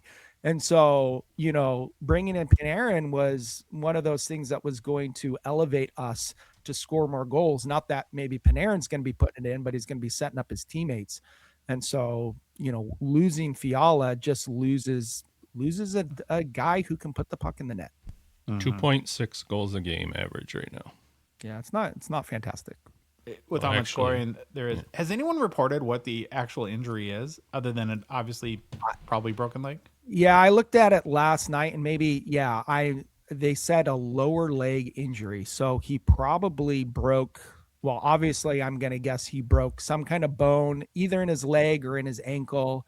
His foot was, sticking off Yee. the wrong way, when they threw him up on the stretcher. So I would say either a bad ankle or bottom leg break would be my guess, but no one's reported exactly what it is. Kevin Fiala is a 2015-16 Young Guns. PSA 10 popped just 201, 51% gem rate. Let's sold for $52 US on December 27th, up about 3% in the past 3 months, and up 139% in the past year. So somebody got a really good deal a year ago. Wow. We're going to finish the weekly 7 with kind of a fun one, I guess. We've been, and this comes from Postmaster Scott in Discord, so got to give him the shout out there. So we've learned in the recent weeks that the Oshawa Generals have a very storied history in the OHL. They're the home of Bobby Orr, Eric Lindros, John Tavares, Mark Savard, Ted Lindsay, and Dave Andrechuk, to name a few. So, wow, pretty impressive there. The team, though, has had better days in the season. They're literally and figuratively, they stink. They currently have the worst record in the league, and at the time of our research are tied with the Erie Otters for the worst goal differential at -77. And again, they literally stink as well. Apparently, they're also the home of bad body odor. In the fans, in the stands. Stinking on all ends, up and down. Recently, the team was compelled to send a message to fans requesting better hygiene before attending home games. That's amazing. Like maybe take a shower or use a little pit stick. How do we delicately say this to our fans? You guys reek really bad. Here's the notice that was sent out. It starts, "We're thrilled to have you with us each and every game and appreciate the energy you bring to the arena. To help ensure a clean, comfortable, and enjoyable experience for everyone, we kindly ask for your cooperation with a few simple hygiene practices." Well, sounds reasonable so far. "Please make the use of hand sanitizing stations located throughout the arena. Cover coughs and sneezes and be mindful of personal cleanliness while sharing our space with fellow fans." Interesting there. "If you're feeling unwell, we encourage you to take care of yourself and cheer us on from home when possible." And here's the jackpot. "If you went to the gym or did something that produced body odor, please shower before attending the game." That's so specific. It's brutal. How can we say this? Our team stinks really bad on the ice, and so do you in the stands. Please Now, shower. afterwards, the team apologized for overstepping their bounds because now everyone has to apologize for everything. Yes. I'm gonna channel my inner Phil here and say, Oh, no. don't apologize if there's enough BO at your arena to where you have to send a message out to fans, which is kind of gross. But That's good way to amazing. end. That is amazing. That there was enough awareness where someone's like, we gotta write a letter to everyone to let them know they stink really bad. We stink, you stink, everybody stinks. So We're all there we just go. stinking together. Slab Sharks is a Gongshow partner sponsor. Thankful for their support of our show. The current Slab Sharks weekly eBay auction is live. We'll end this upcoming Thursday night. More than 7,000 sports cards ending this week on Thursday. Crazy number. Many whales and grails for players starting the Olympic Games right now, too. It'll be fun to see what players are getting hyped as a result. Now, because we'll have a couple more days of games before the auction ends. I picked out 2 cards that I think are exceptional. One's really interesting that I want to get your guys' feedback on. Both these are ending this week. Not my cards. I wish they were. But a 2015-16 The Cup Jean Beliveau monumental stick booklet out of 10. I don't know if I've seen one of these. Oh, I have a Robitaille. You do? Yeah. Stick? Yeah. Do you want to see it? Go get it. Go get it. Yeah, I Hey, do want hang to on, see it's it right because here. I thought this was pretty wild. Okay. Have you seen cards like this before? Where I've obviously seen monumental booklets, but nothing like the vertical stick kind of thing. No. You had that handy, Dave. That's awesome. Oh, that is cool. I like that. Yeah. It was like, I didn't know it existed and I saw it. It's kind of unique, but yeah. So, Super cool. When did you get that? maybe like a year ago or 6 months ago or something. I don't know. Was it spendy? No, it wasn't that bad. I can't remember No. how much I spent, but it wasn't like crazy amounts, but it was just kind of a unique, cool card. Yeah, the only reason why is because I have all my over the weekend. I organize and I haven't put them all back yet, so they're all just sitting right there. All Yeah, my that was cards. very handy. It did not take long at all. So Oh, there it is. Good on you for that. So they're sitting right on the bed, kind of how I saw you reach. Yeah. If I turn my camera around, everyone would very much laugh at my setup. Yeah, I cannot wait for the day where I have a room where I can designate as a studio. I literally have like a table that's like half strapped on my bed and boxes that my laptop. It's a crazy setup. Another one to highlight isn't as unique, but it's just an awesome card. And given he's ripping it up right now, 2015-16 O-Pee-Chee Platinum, Connor McDavid, marquee rookie, Seismic Gold raw. So for you TLBG folks, you rarely ever see these cards raw. And I imagine this one will go for a pretty penny. Is this the first year? 15-16 is the first year of Nope, O-Pee-Chee? 14-15 is. 14. Oh, okay. So the second year. Got it. Yes. Currently sitting at 25.50 Canadian. That's it? That's it. It won't end there. Can pretty much guarantee that. No. Of course, there's tons of huge cards ending this week. So head to slabsharks.com to mark your favorites for Thursday night. We'll be live on the Gongshow YouTube channel on Thursday, starting at 8 p.m. Cover all the cards closing in the auction. Have fun with the chat. Hope to see you all there. And if you're not selling your cards in the Slab Sharks auction, well, you're missing out because it's the best. They make it so easy. Basically all the hobby eyeballs are there watching on Thursday nights. So if you're in the U.S. too, we partnered with Slab Sharks, so you don't have to worry about international shipping. All you got to do is ship them to us, and we get them to the auction for you. The P.O. Box and FedEx and UPS addresses are posted all over the the Slab Sharks website and app. So for complete consignment information, including payout rates, and to get the process started today, head to slabsharks.com. I got spanked last week Oh, dirty talk. Tell us. on Slab Sharks.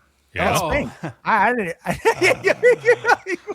Where's this going, This Dave? was Valentine's Day, so I don't know where you're going with that story. That is true. Okay. Yeah, I bid on a bunch of cards and just got annihilated. So Oh, like the rest of us. Yeah, that happened. pretty much. There was Continue. an OV 2014 Platinum, which is the first year Seismic Gold that I really wanted, and didn't happen. Yeah, I'm just going to keep going back and forth here because I don't know what's going on. We're just going to. It's sport for us now. Okay, Louis. Okay. Hobby news. Hobby news. Hobby news. Should I say it like Phil? No. News from the hobby. News from the hobby. Oh, you want to say it like You should have a soundbite for that. I could?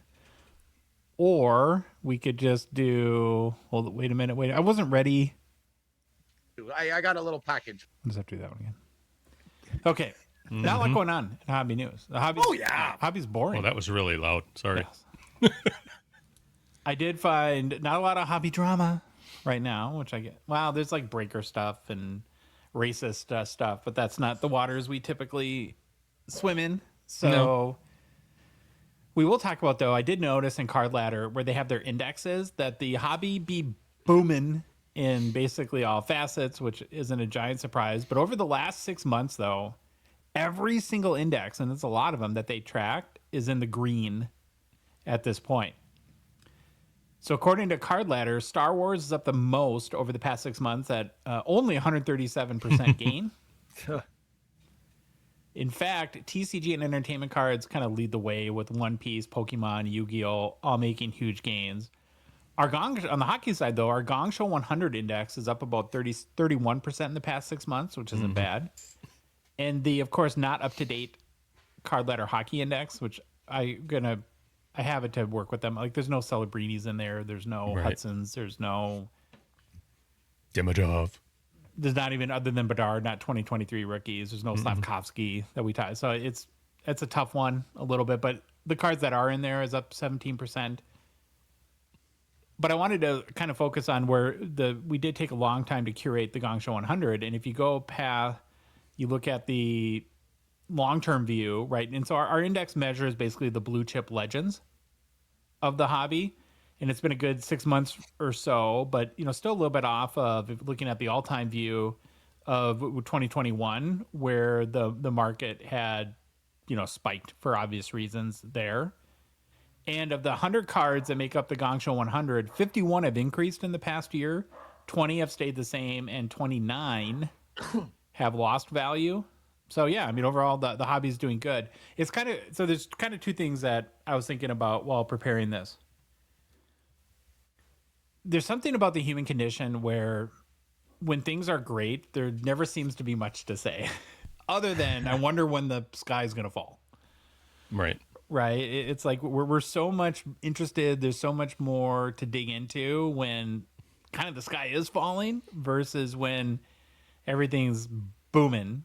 Sort of negativity is easier than being positive. It is. And especially on the content side, that's for sure.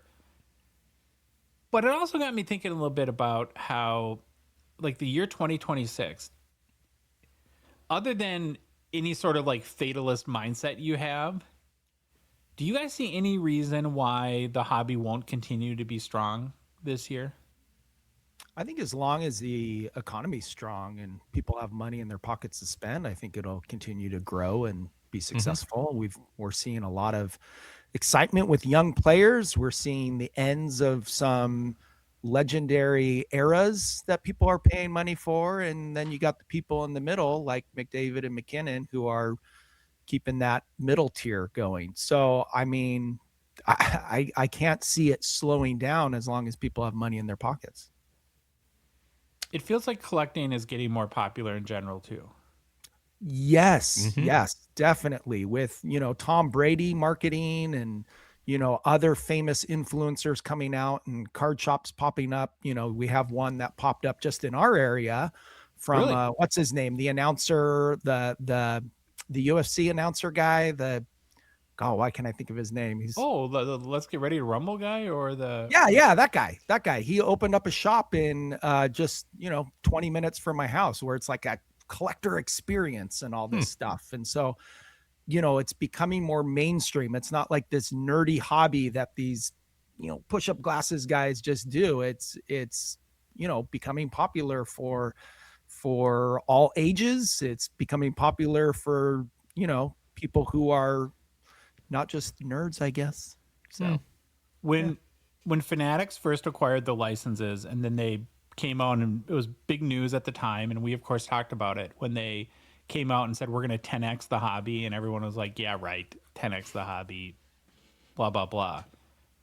Don't you kind of see though how it's happening at this point, like just the power of influence, right? And by having, to your point, Dave, Tom Brady, and they had Kevin Hart here in Eagan, Minnesota at one of the Topps Rip Nights. And I think Upper Deck is jumping on the train now, but I kind of feel like, love them, hate them, wherever you fall in between, that Fanatics kind of deserves a lot of credit, at least on the side of creating exposure in the hobby. Yeah, and you got PK Subban opening up cards before the outdoor game with King of the Cards, Kyle. King of Cards, and I always think about this too. I go, man, if this really takes off in like the Asian markets, like, can you imagine the population and the exploding? We're starting to see big cards come out of different areas than just the United States and Canada. It really opens up to the rest of the world, and the possibilities are endless. I mean, geez, the amount of people that this can touch is the gains are endless. So and then you see with a lot of the like Brady's of the world and stuff, how their excitement translates this hobby to people, seeing their emotions and watching what they do in their new shops and people coming in constantly. I don't know that it's not a bad thing. It sounds bad, but emotion moves faster than logic, is a good way to put it. Emotionally, you're so excited, so a lot of people get into it. Logically, maybe not a good thing, but we have fun doing it. So I don't see it stopping. It can't. It's on such a trend right now that You would literally, like you said, Josh, need a Skyfall. Everything I need think some seems kind to. Oh, go ahead. Go ahead. You go. No, I was just going to You're say the you guest. need you need some kind of collapse in the economy, to be honest with you, where people are like, I got to reel back the spending because I got house payment and all these bills. But as long as the economy stays good, the hobby is moving forward. Mm-hmm. What I was going to say is there's so many things that seem to be lining up right now where we have tons of great young talent across many major sports. We have, of course, we'll always have good quarterbacks in the NFL. We have Caitlin Clark, who's transformational for women's athletics. You have Victor Wembanyama on the Cooper Flag on the basketball side. We got Macklin Mania and Connor Bedard here in hockey. And so I think that helps. I think that the whole TCG thing is not a bad thing either, because if you have friends and they're talking about their love of Pokemon or One Piece or whatever it is, and you're a sports guy, that can plant the seed in your head. Then, maybe I should look at hockey cards. Right. Or football cards or something like that too. That collecting is kind of cool. And then, of course, the celebrity influence. And so I kind of agree that outside of large scale environmental factors that can always affect anything, that, this year at least should probably be pretty strong for the hobby. So that's all I got for hobby news. Keep it coming. Yeah. New product release is brought to you by GP Sports and Total Sports Cards. Grant is the official hobby shop and breaking partner of our show. He's in Milan. Where's he from? GP Sports Cards, yeah. Okay. Well, but he's from GP Sports Cards, but he's in Milan, hopefully watching Canada's dreams of a gold medal slip away soon. But probably not, because they're away again. Probably not. Yeah. Now, his shop, while he's gone, it can't stop, won't stop, and his brakes can't stop, won't stop. So head to TotalSportCards.com for the latest hobby releases, and they do ship anywhere in Canada. And then I think I'll be having Riley be picking up brakes on Whatnot while he's gone, so maybe look for a GP there. And then always, their GPSportCards.com website where you can get spots for when they get back to breaking on YouTube as well. Well, it's a big week for me. It always is. But let's go.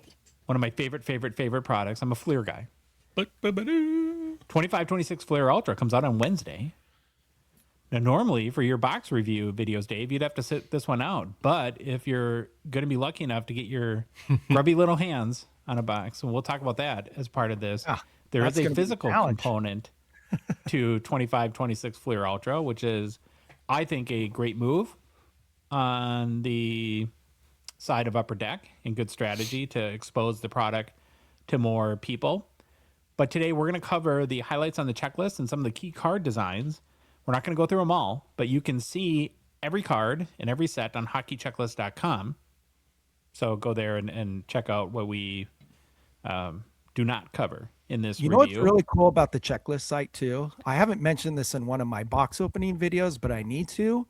One of the coolest parts that you guys put on that page is the overview section.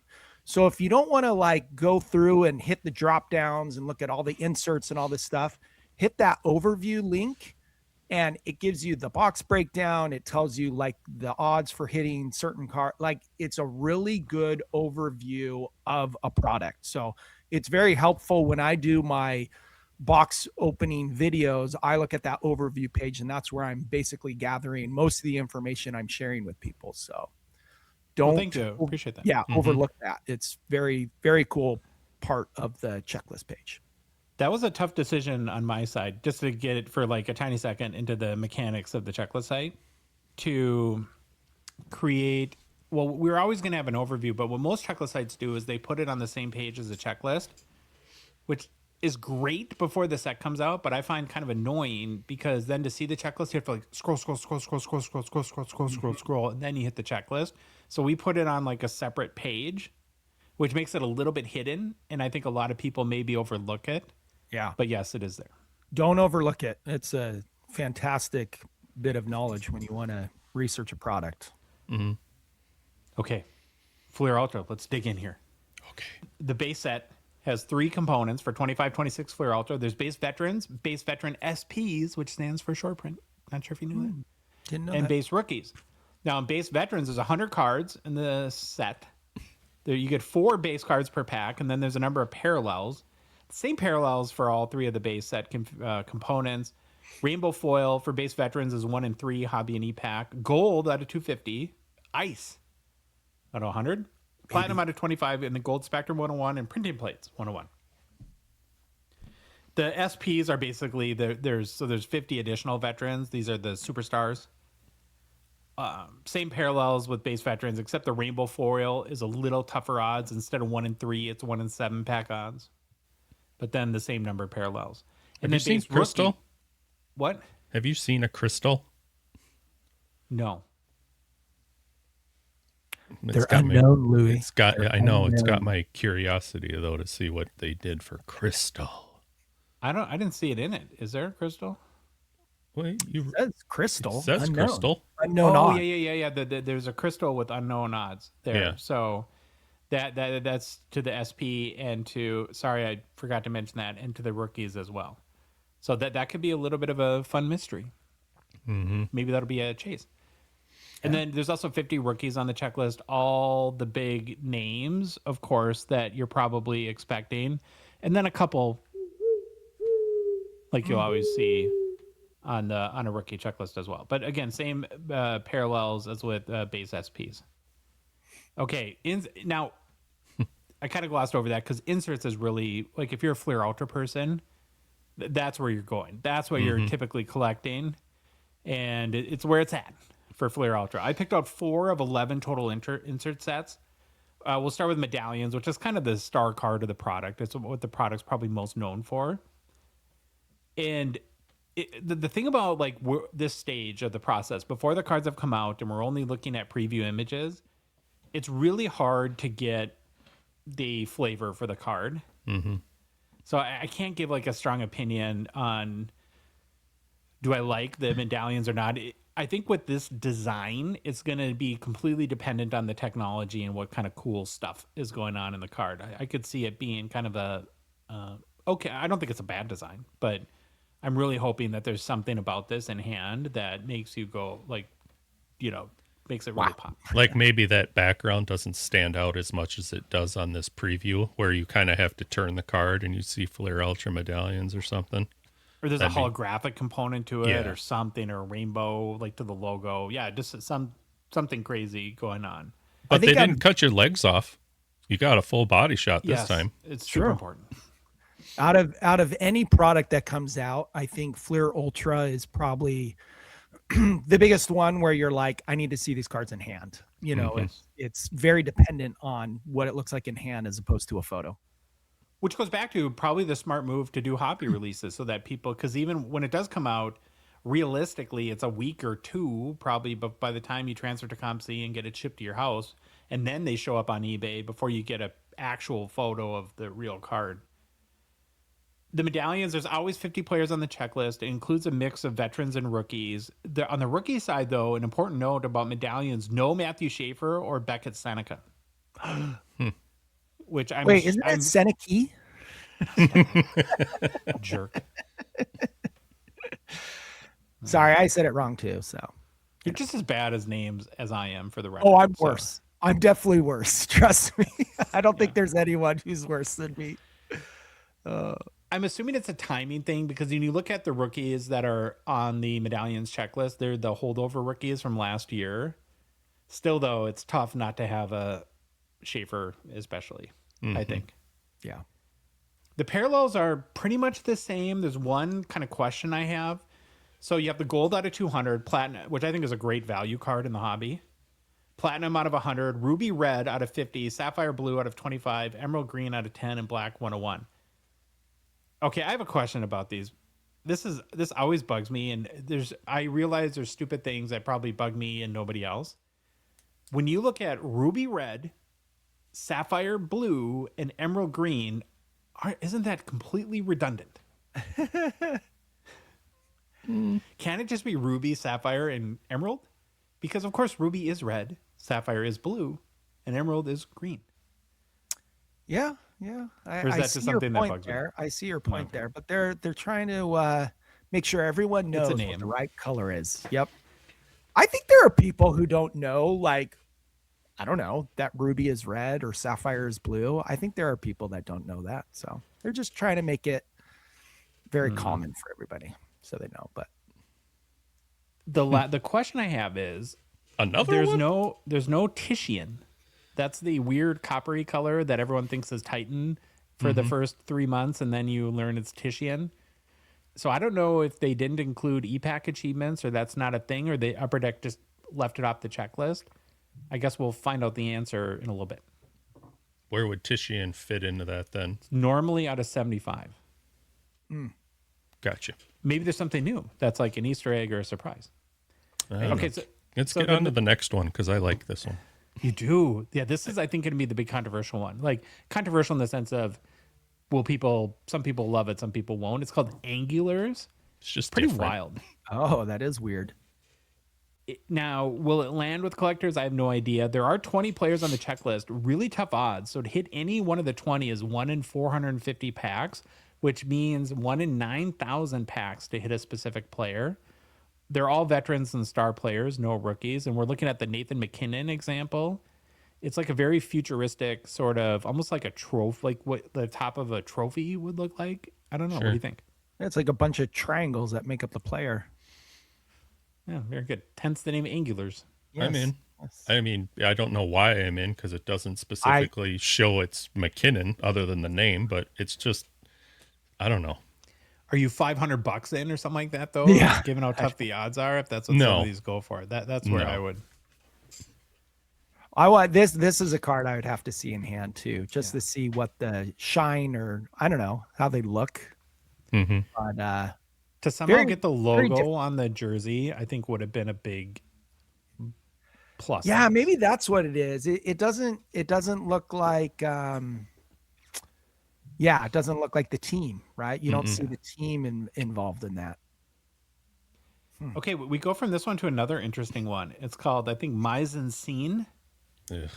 And pretty. I believe it's sort of like a French painting vibe. I don't know. So I actually I'm looked out. up the translation, and it's what's put on the scene. So basically everything you see in the frame of a movie or TV shot, which is the translation from Google. I believe every card has its own unique background. So, and I'm not 100% sure on that, but I'm pretty confident because I think I've seen like on the Upper Deck gallery that they posted on Facebook that another player has a different background. And so I guess don't judge entirely based on Matthew Schaefer here, but Well, he I got like- hosed. I like weird stuff like this. I really do. Maybe I kinda maybe like it's this card. scratch and sniff. You like scratch it and it smells all flowery, and then Maybe. there's one with like I don't know oranges, and you can smell the oranges. I don't know. That'd be Totally see though, Louis, like how you wouldn't love this card. And actually it to me it's what I love about Flair Ultra is that it just Upper Deck can get so weird, and you're gonna get weird in ways that everybody loves, weird in ways everybody hates, and then weird in ways that some people like it and some people don't. I just don't get how this fits. I'd like to see 15 other backgrounds. I just don't get it. It does seem the context seems weird. A little, like what's the connection to Matthew Schaefer? Is that what you're thinking? Yeah. Or It why reminds you'd me of, want like, that on the- a hockey card. It reminds me of the wallpaper my mom would have had in the kitchen in the early Yes. 90s. Sure. As you went out into the living room and sat on the Davenport covered in plastic. Yes, the Davenport. Everybody had a couch with this fabric on it. When we bought our house like 25 years ago, they had wallpaper on my ceilings. That's how much they liked wallpaper. I had That, wallpaper on my sounds horrible. kitchen and my bathroom ceilings I had to remove. It sucked. The last one I picked to talk about is Ultra Team, which has long been a favorite card of mine. I love how like the intricate designs of it. And I'm actually a huge fan of the 2021 Ultra set in general, but especially of this card where it was a lot, actually the configuration of it was a lot different. So in 2021, there were no parallels and really tough odds. It was 1 in 500 packs. And you can get those cards pretty cheap today, and they're awesome cards. They're like blue background, and I would recommend looking them up. But now what they've done, and I think they may have done this one of the subsequent releases too, is they kind of switched the format of it to more of like a base with parallels. So there is a base version that are 1 in 11 packs. And then there's two parallels. There's a red out of 99 and a green out of 10. This is my whole personal preference thing. I actually think this card is really cool. But as an insert guy, I actually am more drawn to cards without parallels. Like this is the one version that with like super tough odds and that are numbered. Like those tend to be my favorites. And so I don't mind this at all. And again, I think it's a really nice design, but I prefer that older format, I guess. Well, maybe because I'm a Flair Ultra homer too.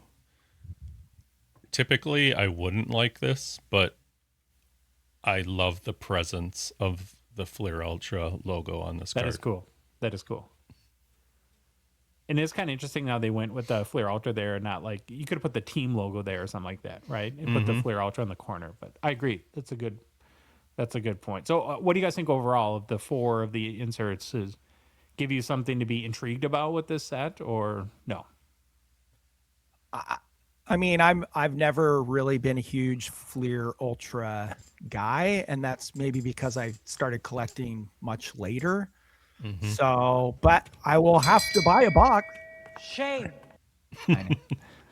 So I'm going to reserve my judgment until after I open a box and look at the inserts and look at the cards. Just because I haven't gone after a lot of stuff from this set in the past. What's your opinion, Louis? So hot. Okay, that's great. There are the last category is autographs, and autographs in Flair Ultra come in two different basically formats. There's base auto parallels and then auto parallels of inserts. All autos in Flair Ultra are stickers, so just be aware of that. And for base auto parallels, there's a parallel for all three formats. There's rainbow foil, which in veterans is 1 in 135 pack odds, includes short print, super short print. For the SPs, which we're looking at OV, 1 in 330 overall pack odds, also does include SP and super short print. And then rookies are 1 in 75 pack odds. So, and Upper Deck has done this in all of their ratioed autograph sets, really going back to last year now. So, like, if you go back 5-10 years ago, they would do, and you, on checklist sites, you see like Group A, Group B, Group C, Group D, where they all had different odds. Now they've moved to this overall odd things where you have, and then the short print, super short print. Now, one of the things we do on the checklist site is we do show which players are SP and which are SSP. But, and not a lot of people have talked about this, but it does, I think, make it more ambiguous. Like, well, what should an OV be worth if he's a super short print? Because how rare is this card? You don't really know at all. Like, there's no... Could be 5 copies. Yeah, there could be 5 copies, and it's just SSP. Yep. Then there's a red rainbow foil. These are all serial numbered for all 3 base formats. And then there's a gold rainbow foil 101. I love this card. Yeah, Not so that's much. a cool design. I like the design. You could, if that looks like the base without the autograph and it says rookie over there, that's really sweet. It will, yeah. Then there's 4 of the insert sets have an auto parallel. There's outlining, which we didn't show in our, which are 1 in 750, which again includes short print and super short print. Ultra structures, which are 1 in 200 overall, includes SP and SSP. Ultra power gold autos, again 1 in 750 overall, includes short print, super short print. And then this last one, the Ultra team, where there's a gold auto parallel, very tough odds overall, 1 in 1,500 packs, with also short print, super short print. That's a banger looking card. Yeah, that's pretty sweet. Now, the box configuration for 25-26 Flair Ultra is you get 15 packs per box, 8 cards per pack. If you're a case buyer, like Dave, he says he stashes them, but we know he opens them. There's 10 boxes per case. Here's what you can expect if you do pick up a hobby box of 25-26 Flair Ultra. There's 1 PETG insert. So Ultra Stars rookies are rink producers. So those are a couple inserts we didn't go over, but I guess are acetate. Oh. There's 9 base rainbow foil parallel cards, 4 numbered base parallels. That's a lot of numbered base parallels. It is. 6 medallion and/or rising stars cards, 2 numbered medallion and/or rising star cards, and 7 additional inserts from outlining, ultra power, ultra team, and ultra structures. It seems pretty stacked to me. Yeah. Like Seems if like you you can get a hit lot some in the box. names. Yeah. I'm intrigued about the 6 medallion and or rising stars card. That's awesome. And if you're looking for like a case hit or case break average, you'll get about 5 autograph cards in a case. So you're not guaranteed an auto, which again, So I don't that's like mind. what, one every other box? Yeah, one every 2 boxes, and then 1 Maizen Scene or Angular's card per case. Okay. Yeah, because you're really not you're not opening up this product to hit autographs. It's more of you're trying to hit the inserts. Inserts. Here's the rub on pre-sales is that because I think the physical boxes are so limited, nobody's pre-selling this. No. And I don't even know. I think the price is going to be like from a US perspective, like 150, 175 USD, something like that.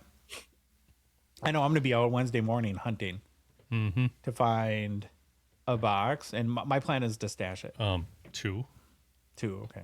1 for Bobo Lubai.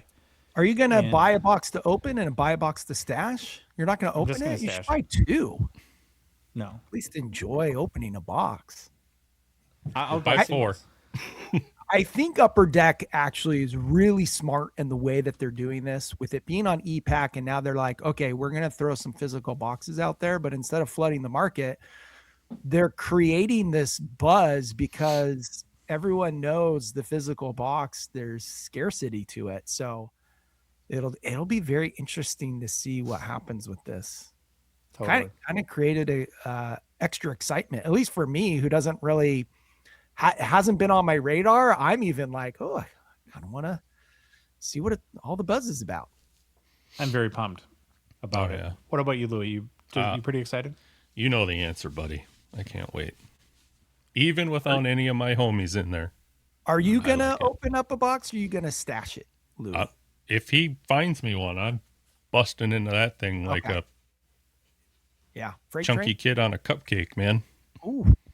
Yummy. I proved with my Fleer Retro box that I can not open a box. Yeah, but that's different. That's bajillion dollars. We're talking $150. It's not a bajillion. Well, and actually, Phil, when it Phil is. opened up his box, it reinforced my decision. Not to open mine. Yeah, it's better not opened. Like, I enjoy it so much more than the poop cards that are probably in it. But okay. Now there's no Phil, so Baba Louie has agreed to step up and go through almost a record mailbag. Lots of great questions. Oh, yeah. Nothing like starting off with a bang, too. Discord, the West Dub. Agree or disagree? Jason Robertson is better at hockey than Brady Tkachuk in every tangible way, aside from penalty minutes taken and crayons consumed. Shots fired! Shots fired! Wow. Josh? Yeah, I'm a big J-Rob fan. There is something amiss, though, in that whole situation that I think everyone can agree to. And it's a little bit maybe poor timing for the question in that, again, we'll see what happens later on this afternoon. But to this point, I really do believe Brady T has been the best player on Team USA. So it's pretty tough to knock him too much, but I am a J-Rob fan, too. Before I go diarrhea of the mouth on this one, Dave, you got anything? Basically, I was just going to say they're two very different players. I mean, you Good point. gotta, yeah, it's what your team needs. What does your team need? Do they need a leader or do they need a goal scorer? Right. So my take was J-Rob and Brady T, they're both elite players, but they impact the game in very different ways. Robertson, to me, is a cleaner offensive guy with higher in scoring, playmaking, and point production when he's on a top line or in the top power play role.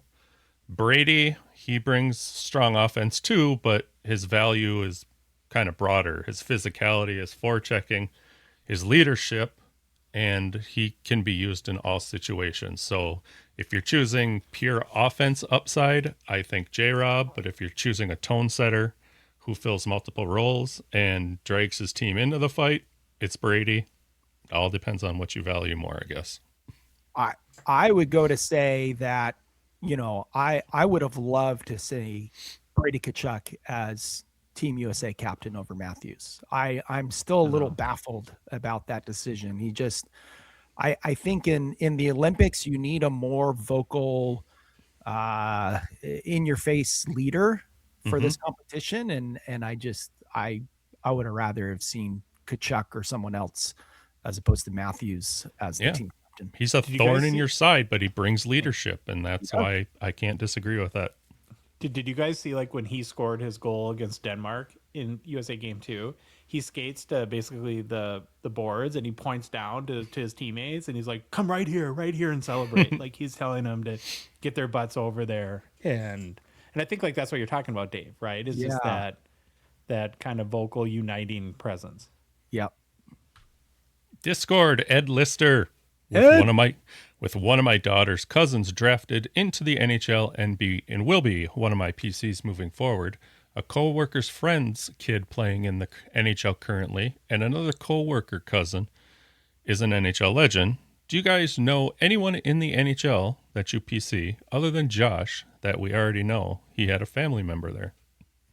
I'm a big no. Dave? Well, you have the Walker Dewar thing where your buddies... Did forget about that. Yeah, Walker Dewar didn't even knew her. Yeah. Friend of mine that I've known for years because our daughters grew up playing hockey together. His nephew is, Walker Dewar, but never met him. I don't know him. So my question for Ed is, all this lineage of, hockey in his family, in his blood, where's he at?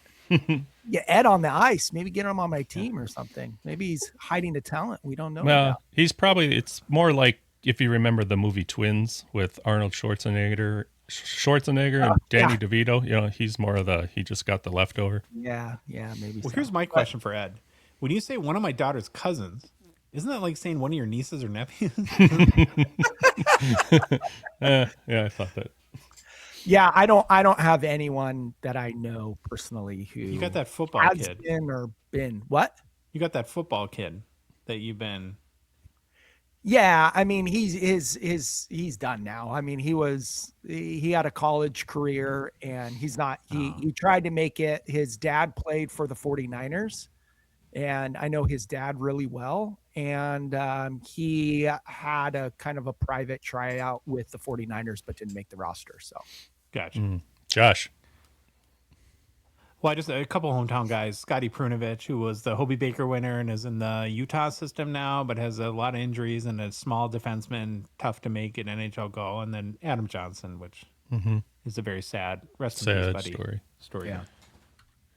From Discord, Andrew. So recently, PSA has been offering to buy cards. You grade with them. Well, that's awesome for people who might not have the time to sell or might not have the community to sell to. My only worry is that PSA can buy your card that was graded a 9, then turn around and crack it to a 10 and make insane profits. Is there any legitimacy to be worried about such a thing? This question struck a chord with me. I mean, I understand it. But we always jump to see the negativity stuff first. So to me, the concern you might have assumes there's a meaningful incentive for PSA to manipulate grades, but their business depends on trust and volume, not flipping individual cards. A PSA 9 isn't guaranteed a 10 on resubmission, and from an economic and a rep standpoint, it wouldn't make any sense. The buyback program is simply an optional convenience, not a requirement for you to participate in. I think what you're saying there, which makes sense to me, or just another way to put it, is we know they're grading 100,000 cards a day. Mm-hmm. Are you going to risk your entire reputation as a business to make a few more bucks changing PSA 9s to PSA 10s? Now, Who knows, right? That's an individual choice that companies and people make. I probably wouldn't do that just in the risk reward continuum. But I think, though, that it does open the door to questions about conflict of interest. And so that's something they have to overcome in this strategy. Right. And we have seen stories. I've seen stories where people have shown proof of cards where they've graded and they had a list of like 10 cards that were all 9, and they sold them back as 9s, and then they were mysteriously now 10s. So, that does cause concern.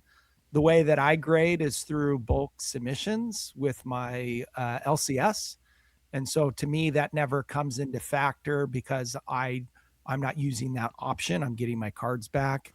But I mean, I don't know. You hear a story and you're like, I hear what both of you are saying, because why would PSA but it doesn't make sense for them to risk their entire business through a couple of unethical experiences. But then at the same time, you see a couple of things pop up and you scratch your head and go, how is this happening?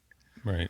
Well, So- it does open the door to those questions, right? does. And so that's something that I think that they have to be careful to make sure that they are being transparent and communicating to people that they're hopefully not doing anything like that. And again, I have no reason to think they are. So Discord, North Stars Fan 23. We got a couple here for Josh. Hey guys, Josh, how's Troy? Is he still collecting cards in his spare time? Would Troy ever consider being a guest on the show again sometime? Good luck to Minnetonka this year. Well, they're done. yeah, I don't know how much Troy's collected at this point. I don't know if that sort of faded away a little bit.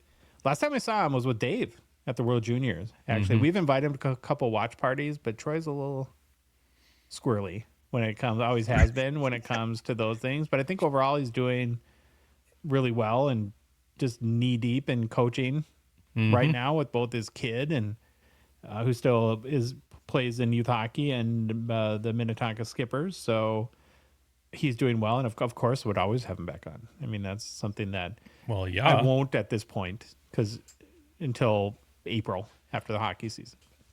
Yeah, I sent him a really cool Peke Rene card that popped up on eBay that was for auction, and I sent it to him, and he was like, "Oh man, thanks for sending that to me. I totally want to get this card." And then he texted me a couple of days later. He's like, "Oh, I totally forgot. I can't believe it. I totally missed out on that card, and I would have paid way more than what it sold for," and stuff like that. So I don't know how much on the pulse he is keeping up with the card collecting. I got a card I got to give him from a listener yet, too. So I either got to go there and give it to him, or he's got to get his butt over here. Yeah. But, yeah, secondly on this, before the next question, though, Tonka lost in a dogfight the other night to Holy Family to go to state. I think it was a 5-4 overtime loss, which... Well, they didn't make state, huh? No, they're done. I know. Okay. Next question. Still North Stars fan. For Josh, I would like to propose a new award that the Gong Show gives out each year. After starting out hot with 8 goals in October, Shane Pinto has gone on to score 4 goals in October, 0 goals in December, 3 goals in January, and 0 goals so far in February, according to ESPN.com. I would like to nominate Shane Pinto for the Gong Show Mr. October Award this season. Thoughts? Thanks for the great show. I think we did awards last year, but that would be a good one, Mr. October. I love the idea, and we will stick a pin in that one and probably add it to the end of the season. And yeah, it's funny. Haven't heard from Phil a lot about Shane Pinto lately. Weird. No. Flash I'm in not- the pan. Yeah. I'm not saying anything good, bad, or indifferent about Pinto until I know the Wild are or aren't getting him. Pass up on him. Yeah, Right. he seems to think that they would trade Wallstedt for Pinto, and I would. No way, not one No. for one. Wallstead for Pinto and Timmy Brady and- Tantrums. Yeah. All right, next one. VGK Collector with 2425 Series 2 and O-Pee-Chee Platinum sold out on EPEC. Which sets on EPEC would you recommend I blow my mortgage money on to chase Celebrini? Dave.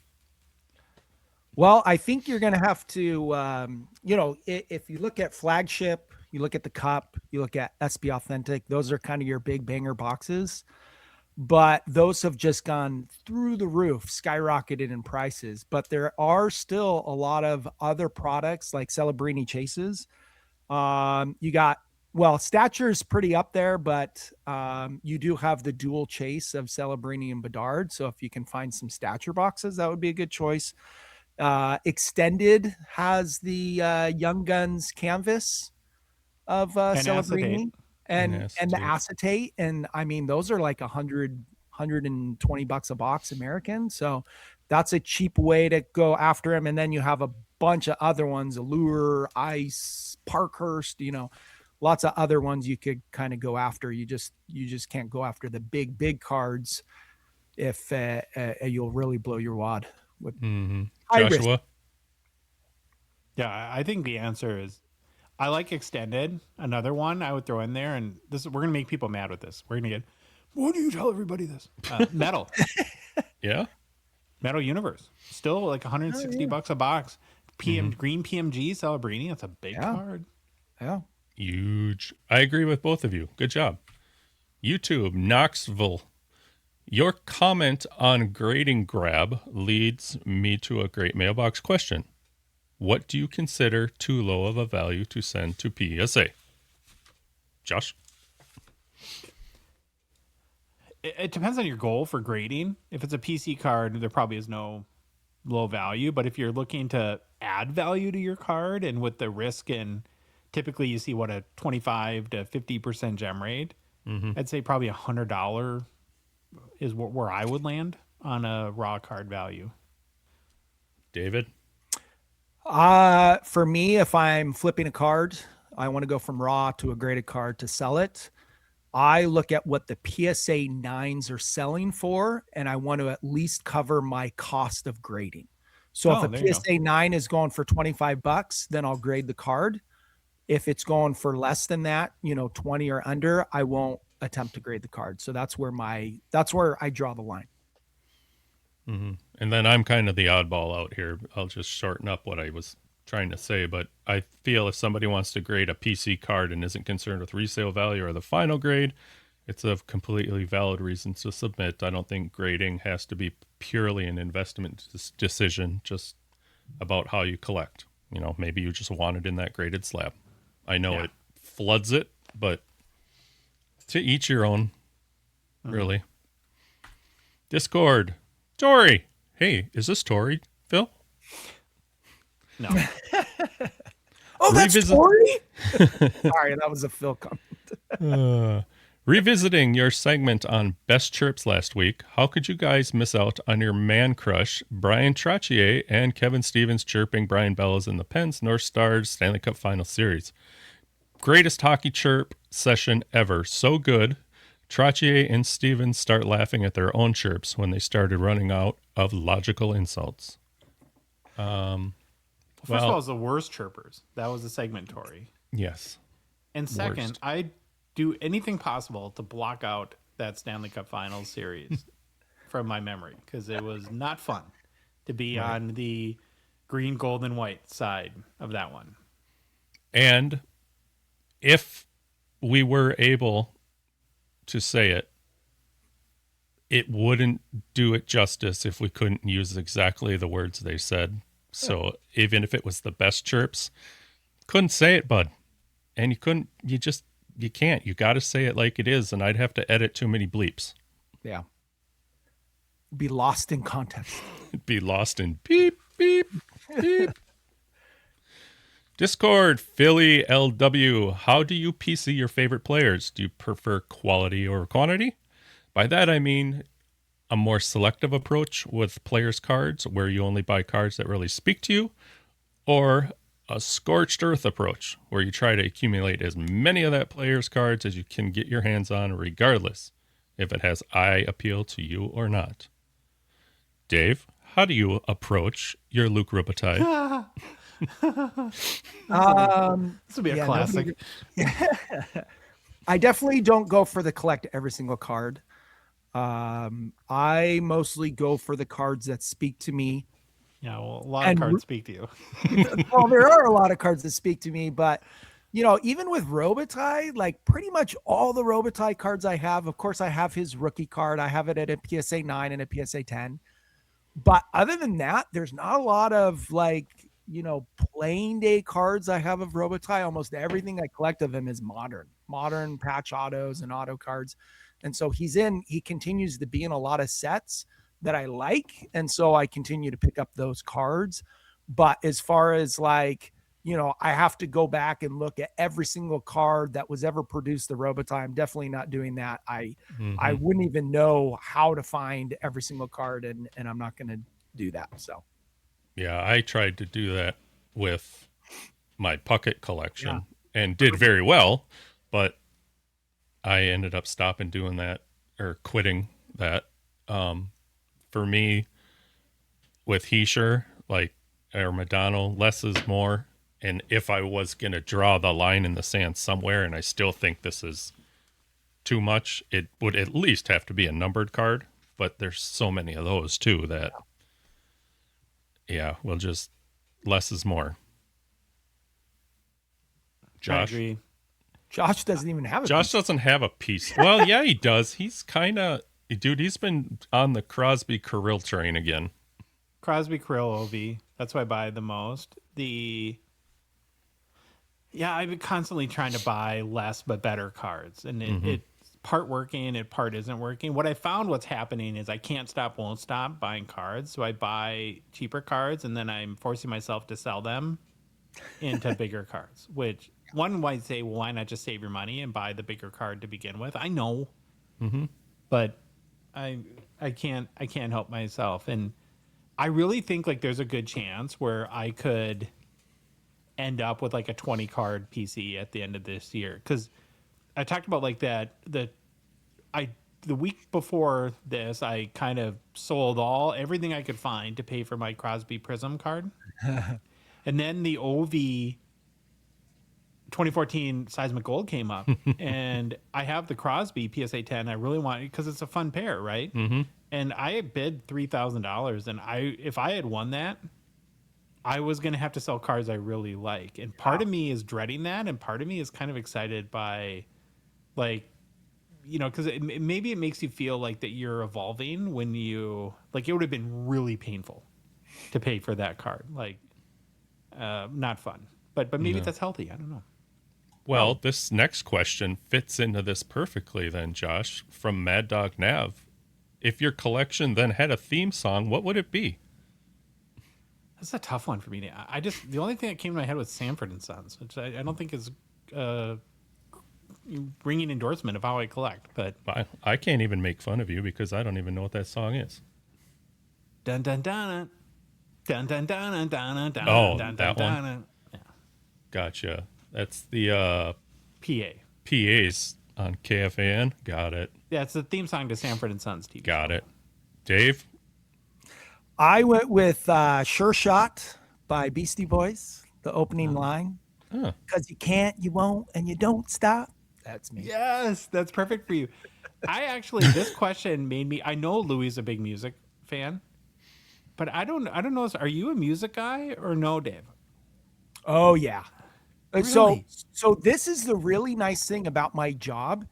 When we lay out a parking lot and all that's left to do is paint the lines, I have my earbuds in and I'm just painting lines. So I'm listening to music for multiple Are you hours shaking and moving while you're walking? The lines Yeah. get a little Oh squiggly? yeah, man. I got some playlists. I got mix of lots of different. I don't do country. That's pretty much the only thing I don't do. Gross. Yeah. I love metal. I love rock. I love You're rap. a big DMB guy, right? Yeah, I really love basically every genre and different years. Like I grew up with older brothers, so I got lopped into what they liked, right? And so I got that generation of music. I got the generation that I grew up with, my kids' generation. So I love music. Freaking love it. Yep. Can we make a friends goal right now, all of us? Right here. What is Okay. Something on my bucket list I've never done and I've always wanted to do is I've never been to a concert at Red Rock. Oh, Ooh.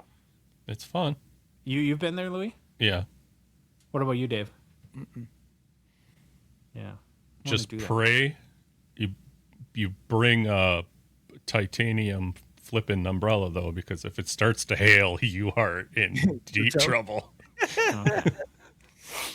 I chose. I actually haven't been to a lot of concerts. I've been to very few concerts. As much as I like music, I've actually haven't been to a ton of concerts. So, Josh, if you know what this song is, you probably could relate. But I picked Whiplash by Metallica because Oh yeah. Metallica. it's kind of been that kind of whirlwind. I know I've started to dial it in, but as I was going through the tradition, I think that one fit the best. Okay. When you come over, I'll play it for you because I know you're sitting there going, I have no clue. Yeah, I don't know all the deep cuts on. One of my favorite songs of all time, though, is like my pump up song, Yeah? like by Sports. I think the best pump up song ever is "Don't Tread on Me." No, that's a good one. Mine was Thunderstruck by AC/DC. We played that when we'd come out for wrestling. That was our pump up song. And so that one always just, hits hard. Phil's is the "Eternal Flame" by the Beatles. I got a little package. Oh, God. Okay, Discord, it's freaking Pauly. When you decide to thin the PC in terms of players, teams, whatever, do you ever find yourself still clicking on cards of them and imagining what it would feel like to own their card still? I am definitely not asking because I found myself drooling over a JJP card last night. JJP. Thanks, boys. Louis, you're awesome. Well, thank you. My answer to this was it's easy to fall back into what you work so hard to get out of. But yes, I will admit I still do look at the menu. I just try not to order. Davey? Thinning my PC is not a term I'm familiar with. So I'm a very bad person to ask this question to because that has been something, it's funny because I really want to buy the Robitaille Shield from Grant at the next expo. And I'm looking at some of the cards in my collection. I'm like, if I just, I could use a couple of cards and pay for that card and that would be great. And then I look at those cards and I'm like, but I don't want to give them up. So, thinning the PC, not happened yet. So it just keeps growing. I don't think Josh could either because he was flipping through his book over here when we were looking for random stuff to sell. There was a lot of stuff in his books. He's like, no.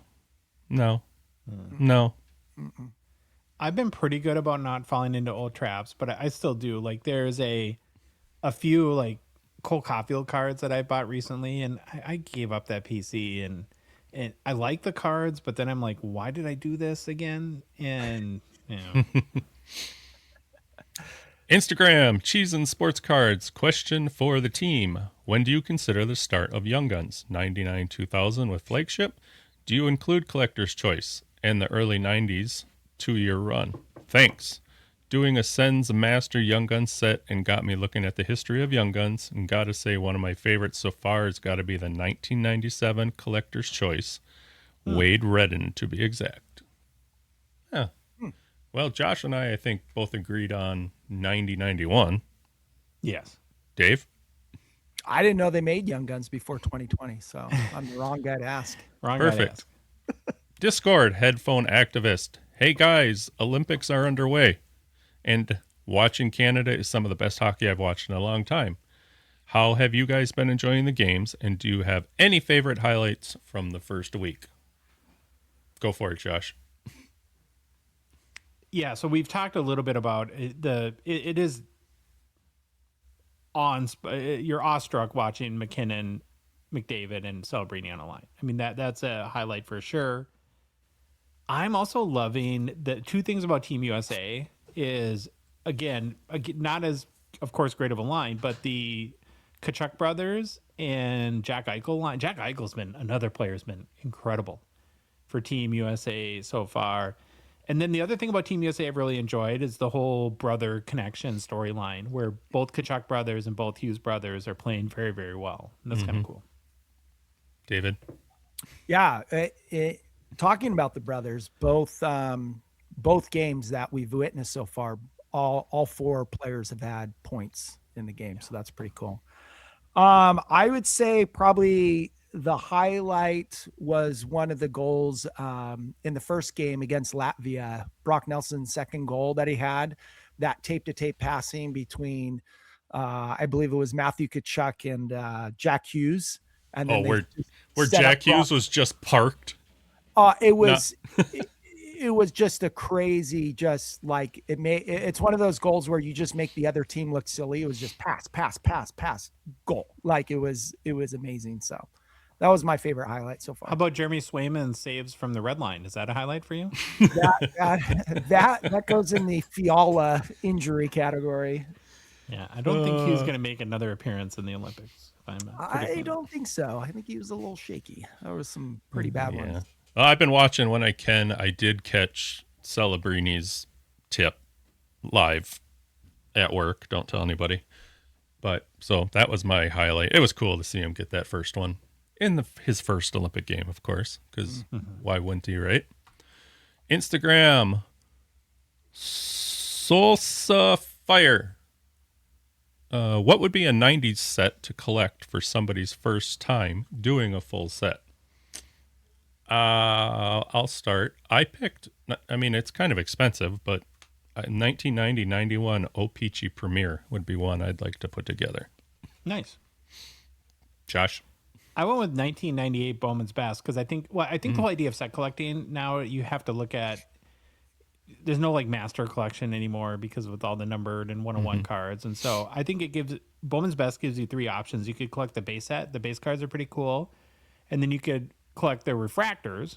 It's refracting, which are a step up, but not ridiculous. And then if you are like Benjamin B, big bucks guy, and you want to collect the atomic refractors, you could do that. Yeah, Dave. I'm not too familiar with the 90s, but I know that isn't the Fleer Ultra, don't they have 90s cards in that? They do. Or That's about as 90 cards.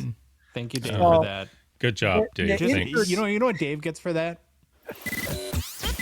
That was another Baba Louie Hobby hot take. Oh, wow. So what I was going to say was, No, we don't care. We're moving on. You're done. I think there's some cool sets within that product. So like the electrifying, that's a cool set. There's, I think, 20 cards in it. Maybe you could. collect. Except that wasn't 90s. That was Yeah, 2012. it's 20. So Yeah.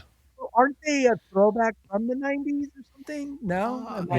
to basketball and 90s Right. basketball. All right. Sure, He's on mute. I muted him. You're just He's digging on mute. yourself a bigger hole. Let's move on. Ripple the mesh. I'll get him back off mute though now.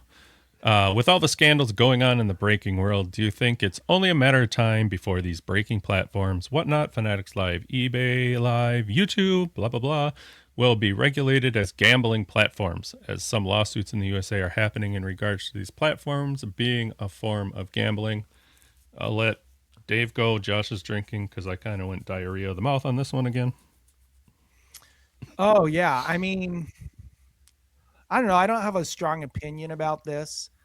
I think that breaking is very much embedded into the fabric of hobby collecting right now. I don't know the legalities of everything and how that all works. So I guess I don't have a strong opinion. It's kind of wait and see, but I think breaking's here to stay just because that's how a lot of us get our cards, is because someone's got to open all that product, and usually it's, most of it's being opened by breakers. Josh? Yeah, I don't. I'm probably not as informed on this as maybe I should be, but here's how I look at it: whether breaking gets classified as gambling or not, if you're an ethical company that treats your customers well, you probably shouldn't be afraid of that. I wouldn't be, right?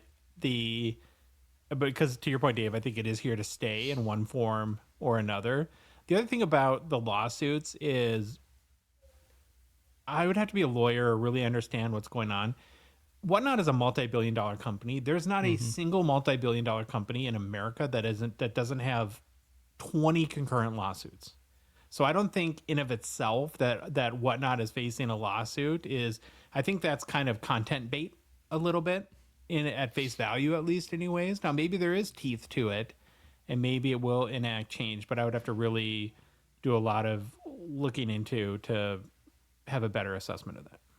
And I don't think it's as much the platforms. I don't think it's inevitable that they'll get regulated like gambling, but I think the hardest thing is scrutiny is unavoidable here. I think it's inconsistent transparency that, everybody sees with some breakers, bad actors, unclear odds. And that's what invites people to want or think regulation's going to happen.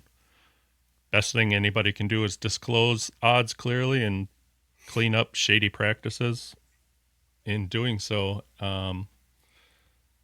that will hopefully keep regulators away. And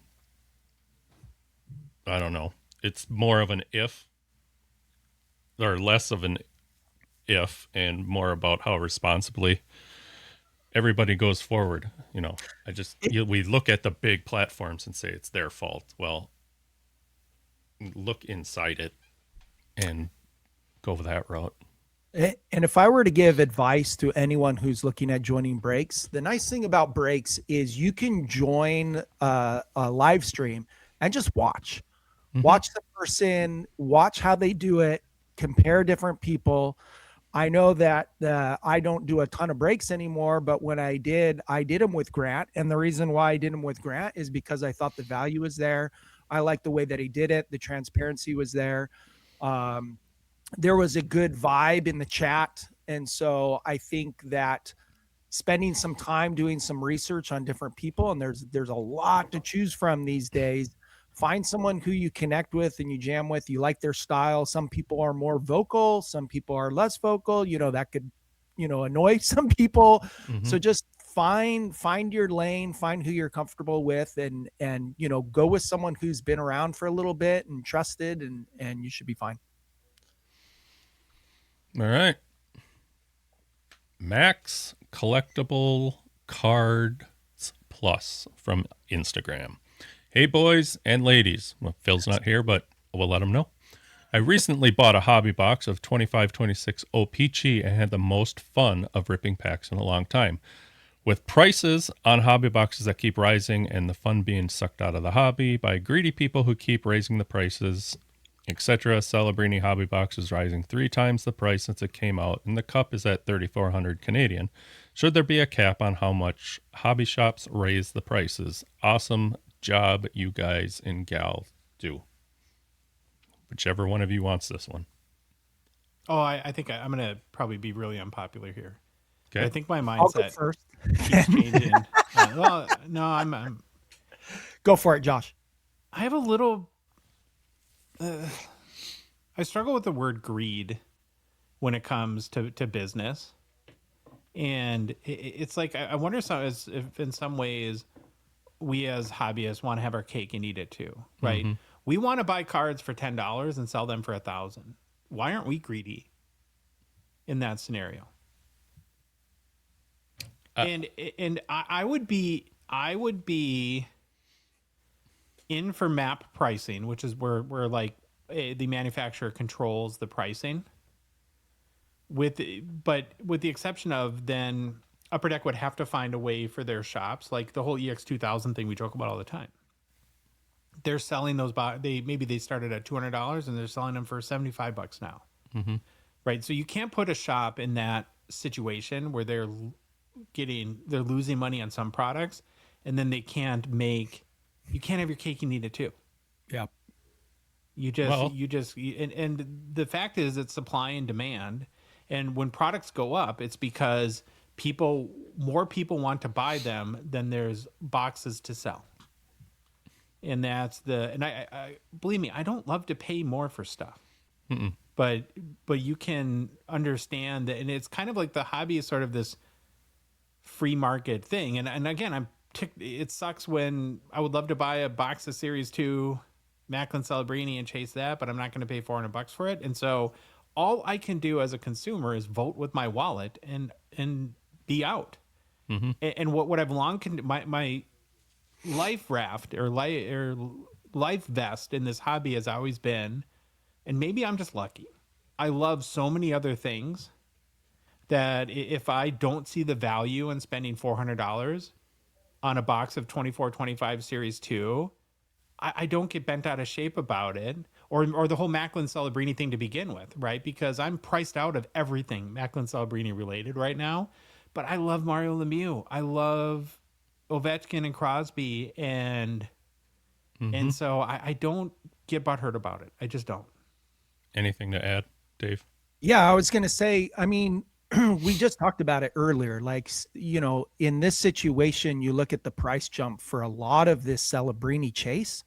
There's a lot of boxes out there. If you want to continue to chase rookie cards of Celebrini, there's a lot of affordable chases out there. So pick that lane. You just gotta change, change your thinking or change the way you approach the hobby.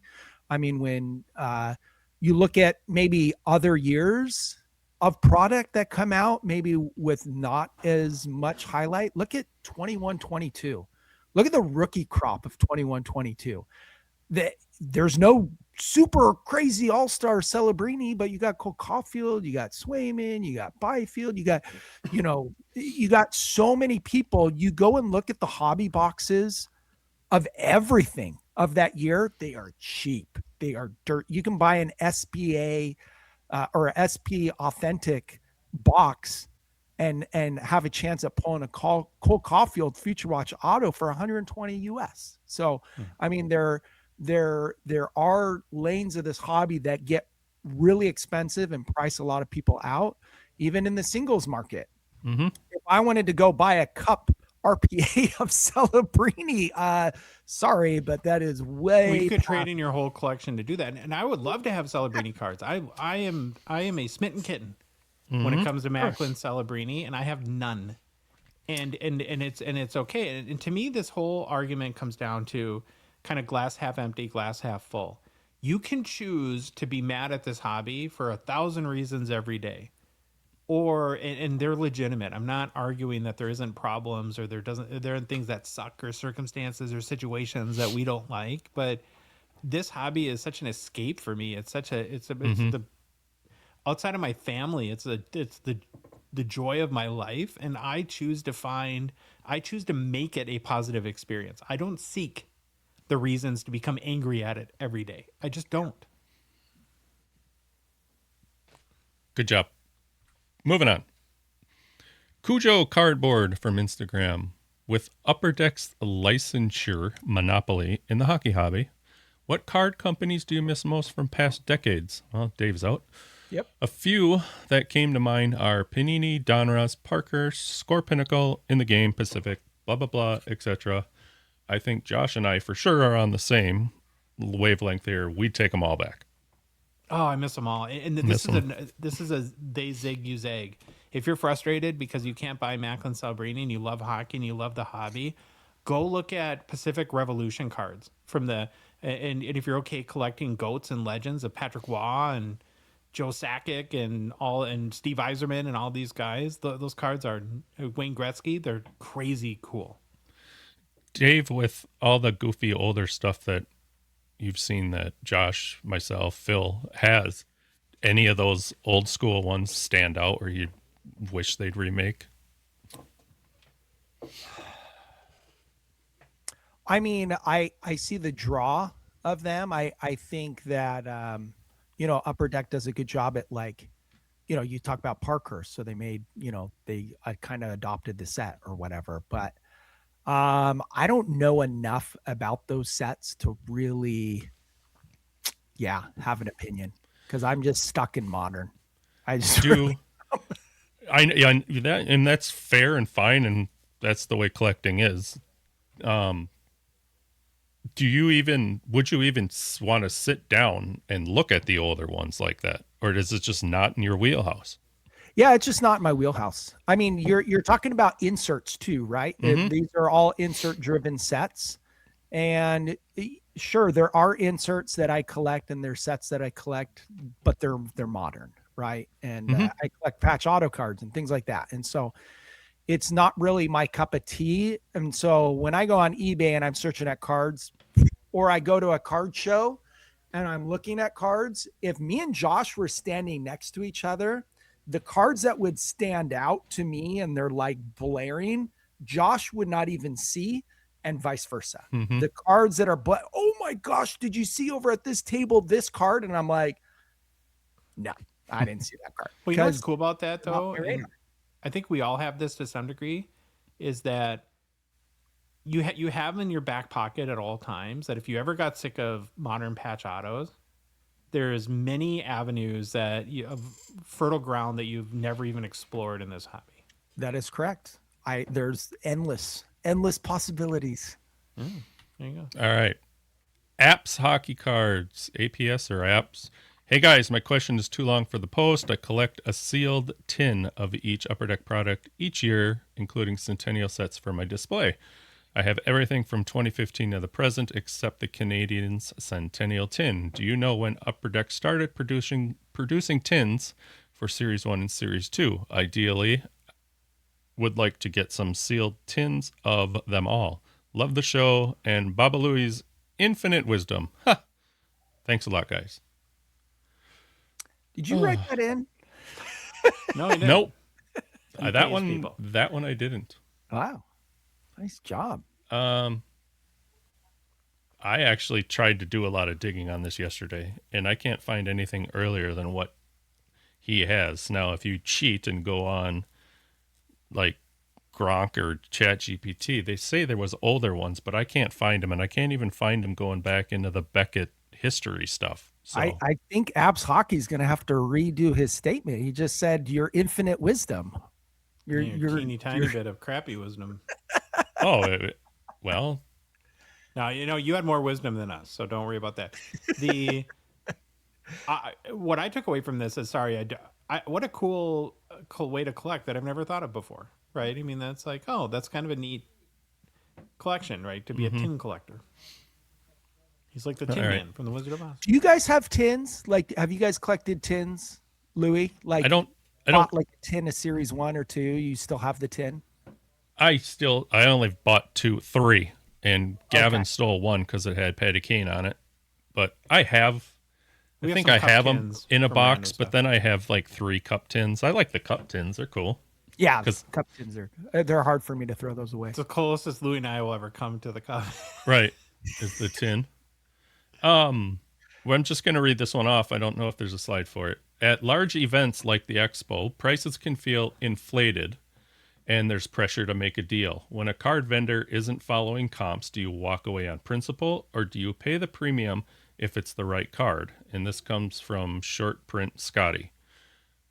I'm really good at walking away now. Usually I try to wheel and deal and just burn it out, and I don't anymore. There's one guy I still won't pay the premium for. He's got a Heisher, I can't remember if it's an exclusive or high gloss, and for the last 3-4 expos he won't budge off the price, and he's a couple $100 too high, and I'll go back to him and say, you ready to come down? And nope, if he won't, I'll just keep walking. You just got to be thick-skinned now and don't pay the absurd. You'll find it somewhere else. Yep. I think it totally depends on the card. If it's more of like what I would call a commodity card, like a card that you can buy, like 3-4 times a year, you would have a chance to buy, then I will hold out for what I think is a fair price. But the more that I kind of dig into and I understand what I want to collect, like there's a number of kind of grail type cards that for me that I've identified. And these are typically cards that I don't like. The one that comes up to mind is the OV 2016 O-Pee-Chee. Mm-hmm. If it's a reasonable, like a condition that I like, a card comes up so frequently, you just got to buy it sometimes. And I've had a lot of cards like that lately where, like my Crosby Prism, like I by far had an all-time record sale.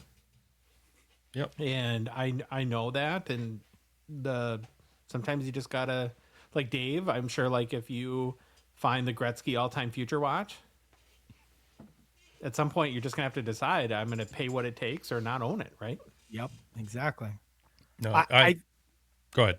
I was gonna say, I think at shows too, like when you walk around tables, especially on the first day, if you see cards that are priced really well, you probably will not see them again when you walk back by. Come back. If you see a card, and I have done this where I've seen a card where it's a card I really want, you always have to be able to walk away from a card though. I really firmly believe you can't have to have a card. But if I see a card that I really want, and it's at a price where it's like, dude, you're not going to sell it at that price.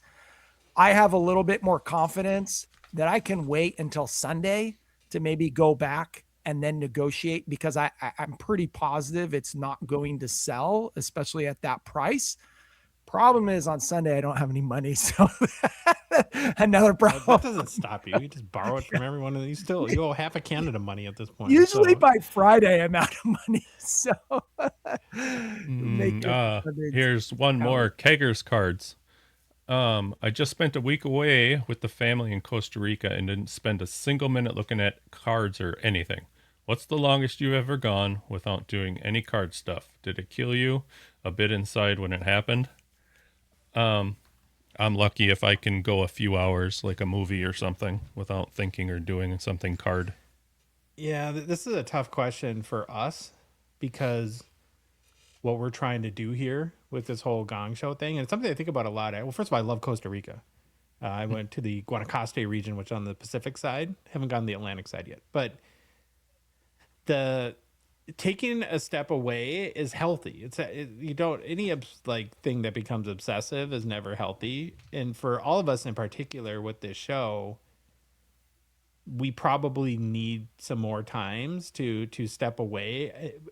But part of me though is like, I also feel like that we have a weird relationship with the hobby where there's times where I go a week without looking at cards to buy, but I'm spending ridiculous amount of hours sort of in the hobby, like preparing on the content side of it. Right. And so I actually spend more time as a content creator than I do, way more time than as a collector, but it's all hobby stuff. And it's just almost, we've kind of created a monster with the Gongshow, and we're a small team of a few, and it's a beast that constantly needs to be fed. And so, but I think though, one of my goals as we continue to grow is to be conscious of that we all need times to get away. Yeah. When I go on vacation, I really don't look at eBay much at all. I pay attention to my watch list, or I miss tons of cards because I'm not paying attention. I'm invested in the vacation that I'm on with my family or my wife. And so I think those are very good and healthy, because I think it gives me a reset. I'll go, a full week without really looking at cards to buy. And then when I come back, I kind of feel refreshed again. So It's kind of a nice break, to be honest with you. Well, and I actually want to jump back in and a little moment of honesty too. It's like the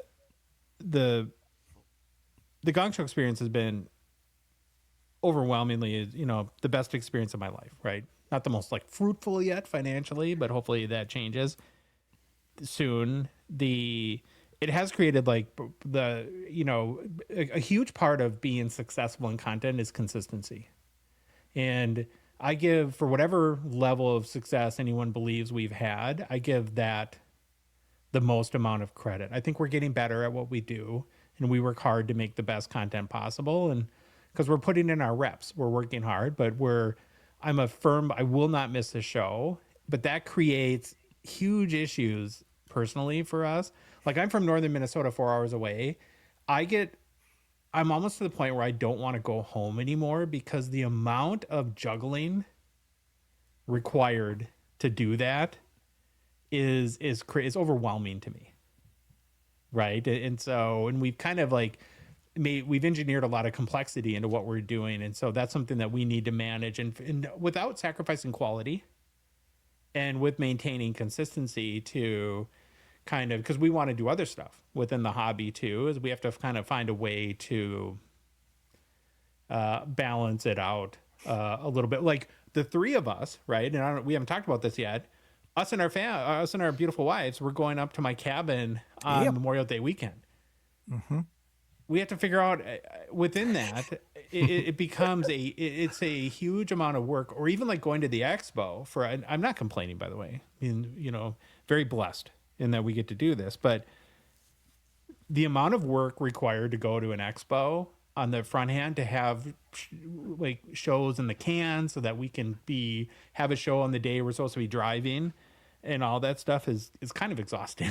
It's like by the time you leave, you're just spent, right? And so I'd love to find a way. I don't have the answer, but to find a way to, because like I think about our fun weekend, and when you're coming from California, we get to all the three of our families are gonna or why couples are gonna have a great time. But it kind of gives me anxiety thinking about like how the heck are we going to pull off our show in the midst of, because you also have to be there, but you want to be having fun too and not writing a show all day. Right. So, we can do it. We've done Long-winded, it. but We've done it. We'll do it again. We're fine. We'll dumb it down.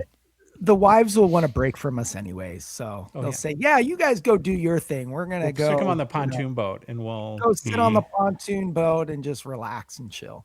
Yeah, and they'll talk about us. Everything we All do. right, Matt, feeder on a $1,000 Canadian budget. What would be the top 3 cards to invest in? What's that, like $12? Yeah, I know. It can't get much here. Josh? I lean to the goats. Like when I hear the word invest, right? So that's what I keyed into here. And okay, so I want to spend money on cards that I hope to be worth the same or more amount of money in the future. And so I would go to like rare-ish Gretzky, Lemieux, Crosby, Ovechkin, Patrick Waugh, Pablo Bure type players. But I'm more of like I don't love the wild ride of prospecting where there's big ups and big downs. Yeah, I was going off of I just said Bedard, Celebrini, and Gretzky. Kind of get new and old. If you're dropping 500 of it on Celebrini right now, 300 on Bedard, and then the rest on a good $200 Gretzky card, or somewhere in, fudge the numbers how you want, but that kind of ballpark, I think you'd probably be in good shape. That's the way I'd do it. Can I say one more thing before Dave goes, though? Because you just made me think of, I think, a really important point on the whole Celebrini thing. And Dave, you mentioned earlier that you can get $20 now for a random insert. If you're in the minnow to like little fish territory like I am, and you want to get in the Celebrini game, you'd be very picky about the cards you buy because everything will be expensive, and those $20 inserts have I think a high risk of being worth, even if he's still amazing, $5 down the road. You have to buy the right Celebrini cards right now. Yeah. I wish we had this question about a year ago, because I would have said to go after the all-time Future Watch auto set or some cards in that set. Unfortunately, those have gone crazy, but as much as I keep thinking it's hit its max, every single Slab Shark show, it's a new high sale for one of those cards. So if you can find a really nice out of 49 Hall of Famer in that set, that might be a card to invest in. You probably have about $3 left over, but I would stay away from rookies. I would focus on Hall of Famers. I think their markets are set, and they'll just gradually go up as the market goes up. Obviously anything like Gretzky or Gordie Howe, Mario Lemieux, Jaromir Jagr, those kinds of players. I know that like Gretzky, if you find any kind of like a patch card, aren't they running out of jerseys for Gretzky? So I mean, I don't know 100%. how many more modern day cards they can make of Gretzky game used jerseys. So if you can get some of those, that might be a good one. And then the other cards I thought of were like maybe and this is kind of a homer pick because this is what I'm going for right now, and maybe I shouldn't tell you because I don't want any more competition, but like the complete sticks cards, those are generally there's a lot of Hall of Famers in there. The Alper Silver from Clear Cut, they're low numbered, a lot of Hall of Famers in that set. And I have noticed that Upper Deck is trying not to duplicate names, that they're putting new players in and trying not to duplicate. So, Perfect. Certain like that. Moving right along.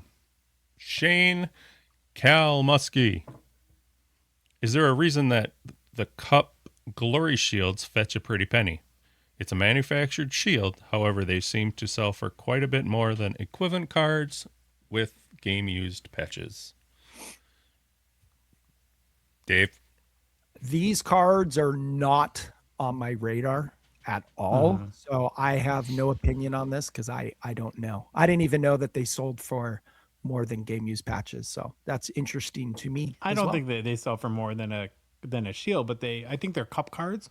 No, So- I think he's saying they sell more than game use patch auto cards. Oh, well, they're out of 10. So I think Yeah. that factors. I actually think going back to the weight of it too, that even though it's manufactured, like that shield is like a solid piece of whatever it's made out of. It's not like a flimsy kind of, so maybe that factors in. I don't know. Good question. Good question. I have no answer. Hugh Chapman. How does a rookie card from Upper Deck, example of Young Guns, go for so much more than a rookie card paper from Topps of one of your big stars? Holy cow. Did I read that right?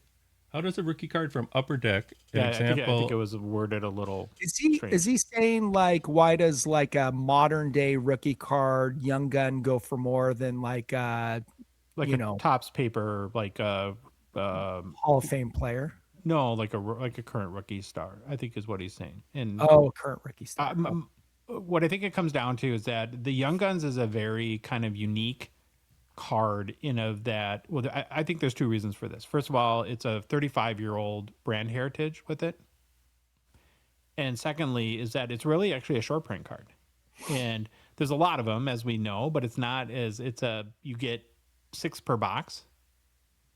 And so, how the odds work out is that it's 8 1/3 boxes. So if you want a Macklin Celebrini Young Guns, and you have to buy on average 9 of those hobby boxes to be guaranteed to get one, right? So it's a little. Well, again, there tends to be high population counts, but it's much more rare than a base card actually is. I agree with you, and so does Dave. Yep. Instagram, my latex salesman. Rookie cards seem to fetch the biggest prices, but what about years when a milestone is achieved? For example, does the hobby put a premium on Crosby cards from 09 because he won his first cup that year over, say, 2013 cards where he didn't do anything noteworthy? Or Ovi cards from the last year when he reached 900, even though Phil insisted he wouldn't reach it? Worst take ever. Josh? I think these work well if Upper Deck does something iconic and unique to celebrate it. That in of itself, a card from that year isn't special, but if they make like a commemorative card that includes a piece of memorabilia from that game when that record was broken or whatever happened, then it becomes a real big deal. David? Yeah, I think if you have to explain it and say, well, this is the year he broke the record. That's why this card is so awesome. If you have to explain that, Good point. then I don't think it's going to carry any weight. Perfect point, actually. Kaylin Anderson. How does Upper Deck's retail versus hobby products stack up against other manufacturers of similar products? Hockey retail products seem to lack the value that other sports brands seem to have in their more accessible retail options. But then again, I'm not totally sure, hence the question. I don't know if I answered this right or had the right thoughts, but I don't know how they probably don't stack up too differently, but if you're going to go after something, say at like Target or Walmart, they have those special inserts in them from stores or, from each store.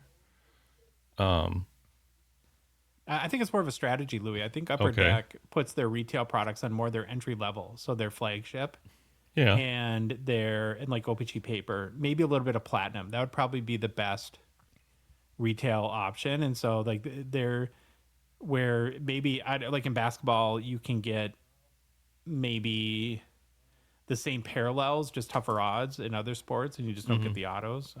But there probably is a little bit more opportunity to get higher value cards in other sports, but those are more popular too. So I don't know. Right. All right. PSA 0 Pop 1. With Topps having a 52 mantle buyback chase this year, could Upper Deck do this for O-Pee-Chee paper with a 79 Gretzky? I know they can't use the old O-Pee-Chee designs for modern cards due to Topps being D-bags about copyright, but since Upper Deck owns the O-Pee-Chee name, would there be a loophole to do something like that? I think it'd be cool to add Hall of Fame rookie buybacks to their respective 50 or 75-year anniversary sets. A similar thing could be done with Upper Deck Flagship and Young Guns. Oh, the only thing I could think of there that they've done lately is that Ovi buyback. This would be cool. And I don't know where the legality lies. I'm sure it can be argued either way. But what I would guess is that Fanatics has a lot more money than Topps. And whether it's illegal or illegal or allowed or not allowed, you can still be sued for it. Mm-hmm. And that's a strategy in corporate America where Fanatics can. And so I could do that and hurt Upper Deck in legal fees. And so I think I would assume Upper Deck would just sort of stay away from it to not have to deal with the hassle. Mm-hmm. Right, But Dave? I love it. Right. Agree with both of you. Cheeto Fingers! Hey, Gongshow crew. With Upper Deck using every piece of a jersey they can, have you ever seen a card which features one of the ads that are on the jerseys? I have not, but I think they would be desired by many. I know Phil would love a milk patch for the blue team, and the Gen Z crew would like a TikTok patch from the Caps. Oh boy. Do you think they just throw pieces of the jersey away? Thanks for all you do. Go Canada. I guess I've never paid attention. I've never noticed if any of the ads are on. I wonder if it's a legal reason. Maybe That's they're what not I was wondering. allowed to put like the advertisement of, yeah, that would be my, because why not throw that in there? I think it would be a massive Right. hit. Would it But, depend on the sponsor, though? Like, the Wild is Blaze Credit Union. Do I really want a Blaze Credit Union? I can see the milk thing. That would be kind of cute and cool. Yeah. Right. Or sure, the TikTok thing is sort of ironic given the geopolitical that they're sponsoring Washington, D.C.'s team around that, too. But, yeah, I don't know. Okay. Gunther Cards 96. Hey, all. I picked up a nice Gunther 22-23 Parker's Champions Gold Speckled Rookie this weekend via ePack. I now have a problem getting this one card. It's going to cost an arm and a leg to get this to me in Canada. Should I bite the bullet and pay all the shipping? Or what would you guys do? Are you going to the expo? Yeah. Just throwing that out there. You need an international friend, Gunther. Yeah. That's what it sounds like. You need a Carter or Phil who can mule cards for you. Yeah. That's what I do. That's what you got to do. That's a tough one. But maybe, think outside the box and figure out someone who's going up and who can bring it back for you. So that's a possibility. Or, pay it. Or just pay it. Yep. I got a massive bill for shipping at CompC right now, and I still haven't done it. But Facebook, Larry Lutz. Is there a reason that Macklin Celebrini autographs are exponentially higher than most every single hockey player? I can understand being pricey given his potential and ability, but when you can buy certified Messier, McKinnon, and Draisaitl autos combined for what one Celebrini goes for, something is seriously wrong. The hobby is strong with this one young card collector. Type Larry. It's That's hype. what you either choose to participate or you choose to not. And I totally get the logic of buy Messier, McKinnon, and Draisaitl auto, and you can be really happy with that. And there's something for everyone, right? If you loved to be in the game on the hottest new rookie to come in maybe a very long time, then do that. I'm more in your camp, and there's no right or wrong way at this point. Yep. Okay. And last but not least, Taylor Randco. Which has a bigger effect on a player's legacy or card value? Or card value? Winning the Stanley Cup or gold medal? Dave? Stanley Cup, no question. I put Agree. the cup. Yep. I think gold medal helps, but it's Stanley Cup all the way. Now, That was a big one. I got an odd take on this, though. It's easy for us, I think, to say the cup being in the States, but you know how Canada, values, international hockey and all that stuff. What if it was a Canadian? What if it's Crosby? Is Crosby winning the gold medal, that gold medal goal, or his cup's more important from a Canadian standpoint? I think any player, if they had a gold medal and they could trade it in for a Stanley Cup, I don't think a single person would keep the gold medal. Yeah, I don't. Okay. I've thought along those lines, Louis, and throughout the years of the show, I've asked Canadians this multiple times, and I think every single one said the cup is bigger. Well, Which didn't we surprised me ask? a little. Didn't we ask? I thought we asked somebody that actually, maybe not. I don't know. Anyways, that was the big old mailbag for the day. Great questions. Good job, everybody. Yeah, that was a lot of thinkers in that one. Now we'll go back to California Dave with personal pickups. All right. So you're number one here, David. So I did share a few of these on Friday Nights with Phil. I had a kind of a big mail day. I chose a few to put into this. So this first one is from 2425 Ingrain Icon Complete Sticks Auto of Jimmy Carson out of 25. The reason why I picked this up was because, do you know who Jimmy Carson is? Do you know the history behind Jimmy Carson? I know Johnny Carson. So Jimmy Carson was drafted by the LA Kings, and he was part of the big package deal that got Wayne Gretzky here to LA. So he was the new hot prospect. His second year, he had like 109 points or something like that in 80 games. And he was supposed to be the new hot stuff. And he fizzled away, and nobody knows who he is. I think he did okay on that. So are you going now? Because my assumption was that you're just going for the whole set of these. If you're no, I'm not going for the whole set. I am just picking up the ones that I want. So, and this one I normally wouldn't have picked up, but it was cheap. I think I got it for like $60 or something like that. And just kind of reminds me of, I have to thank Jimmy Carson for being so awesome for the first couple of years that he was able to lure Wayne Gretzky to the LA Kings and put the Kings on the map. So number two. Second one. Okay. So I know we knock President's Choice and Leaf a lot. This is a President's Choice card. It's a 2025 President's Choice Journey Quad patches of Luc Robitaille. Number 2 of 3. I don't know. I generally don't go after cards like this, but this one spoke to me.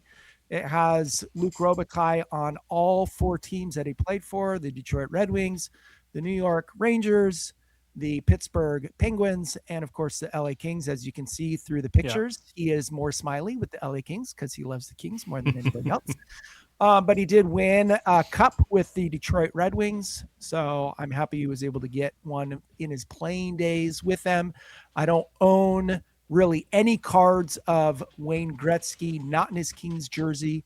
I justified this one because they're still a part of the Kings in this one. So President's Choice does have great memorabilia. And so it's a cool card. And you featured it. They did a good way of hiding that they didn't have the licensing with the picture. So okay, so the next one is this patch sold me this card. It's a 2016-17 The Cup Limited Logos Patch Auto of John Tavares out of 50.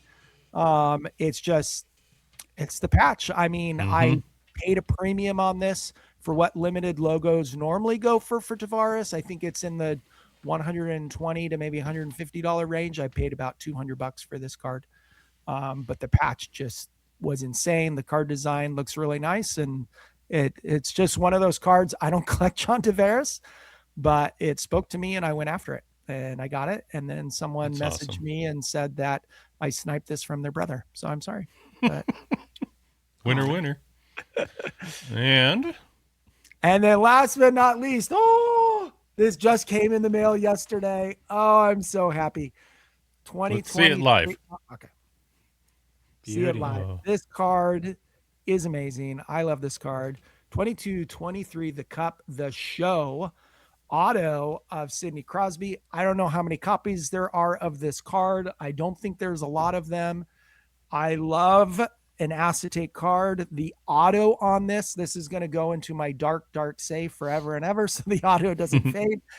but it's on an acetate finish. But the auto of Sidney Crosby is super dark. It looks really nice.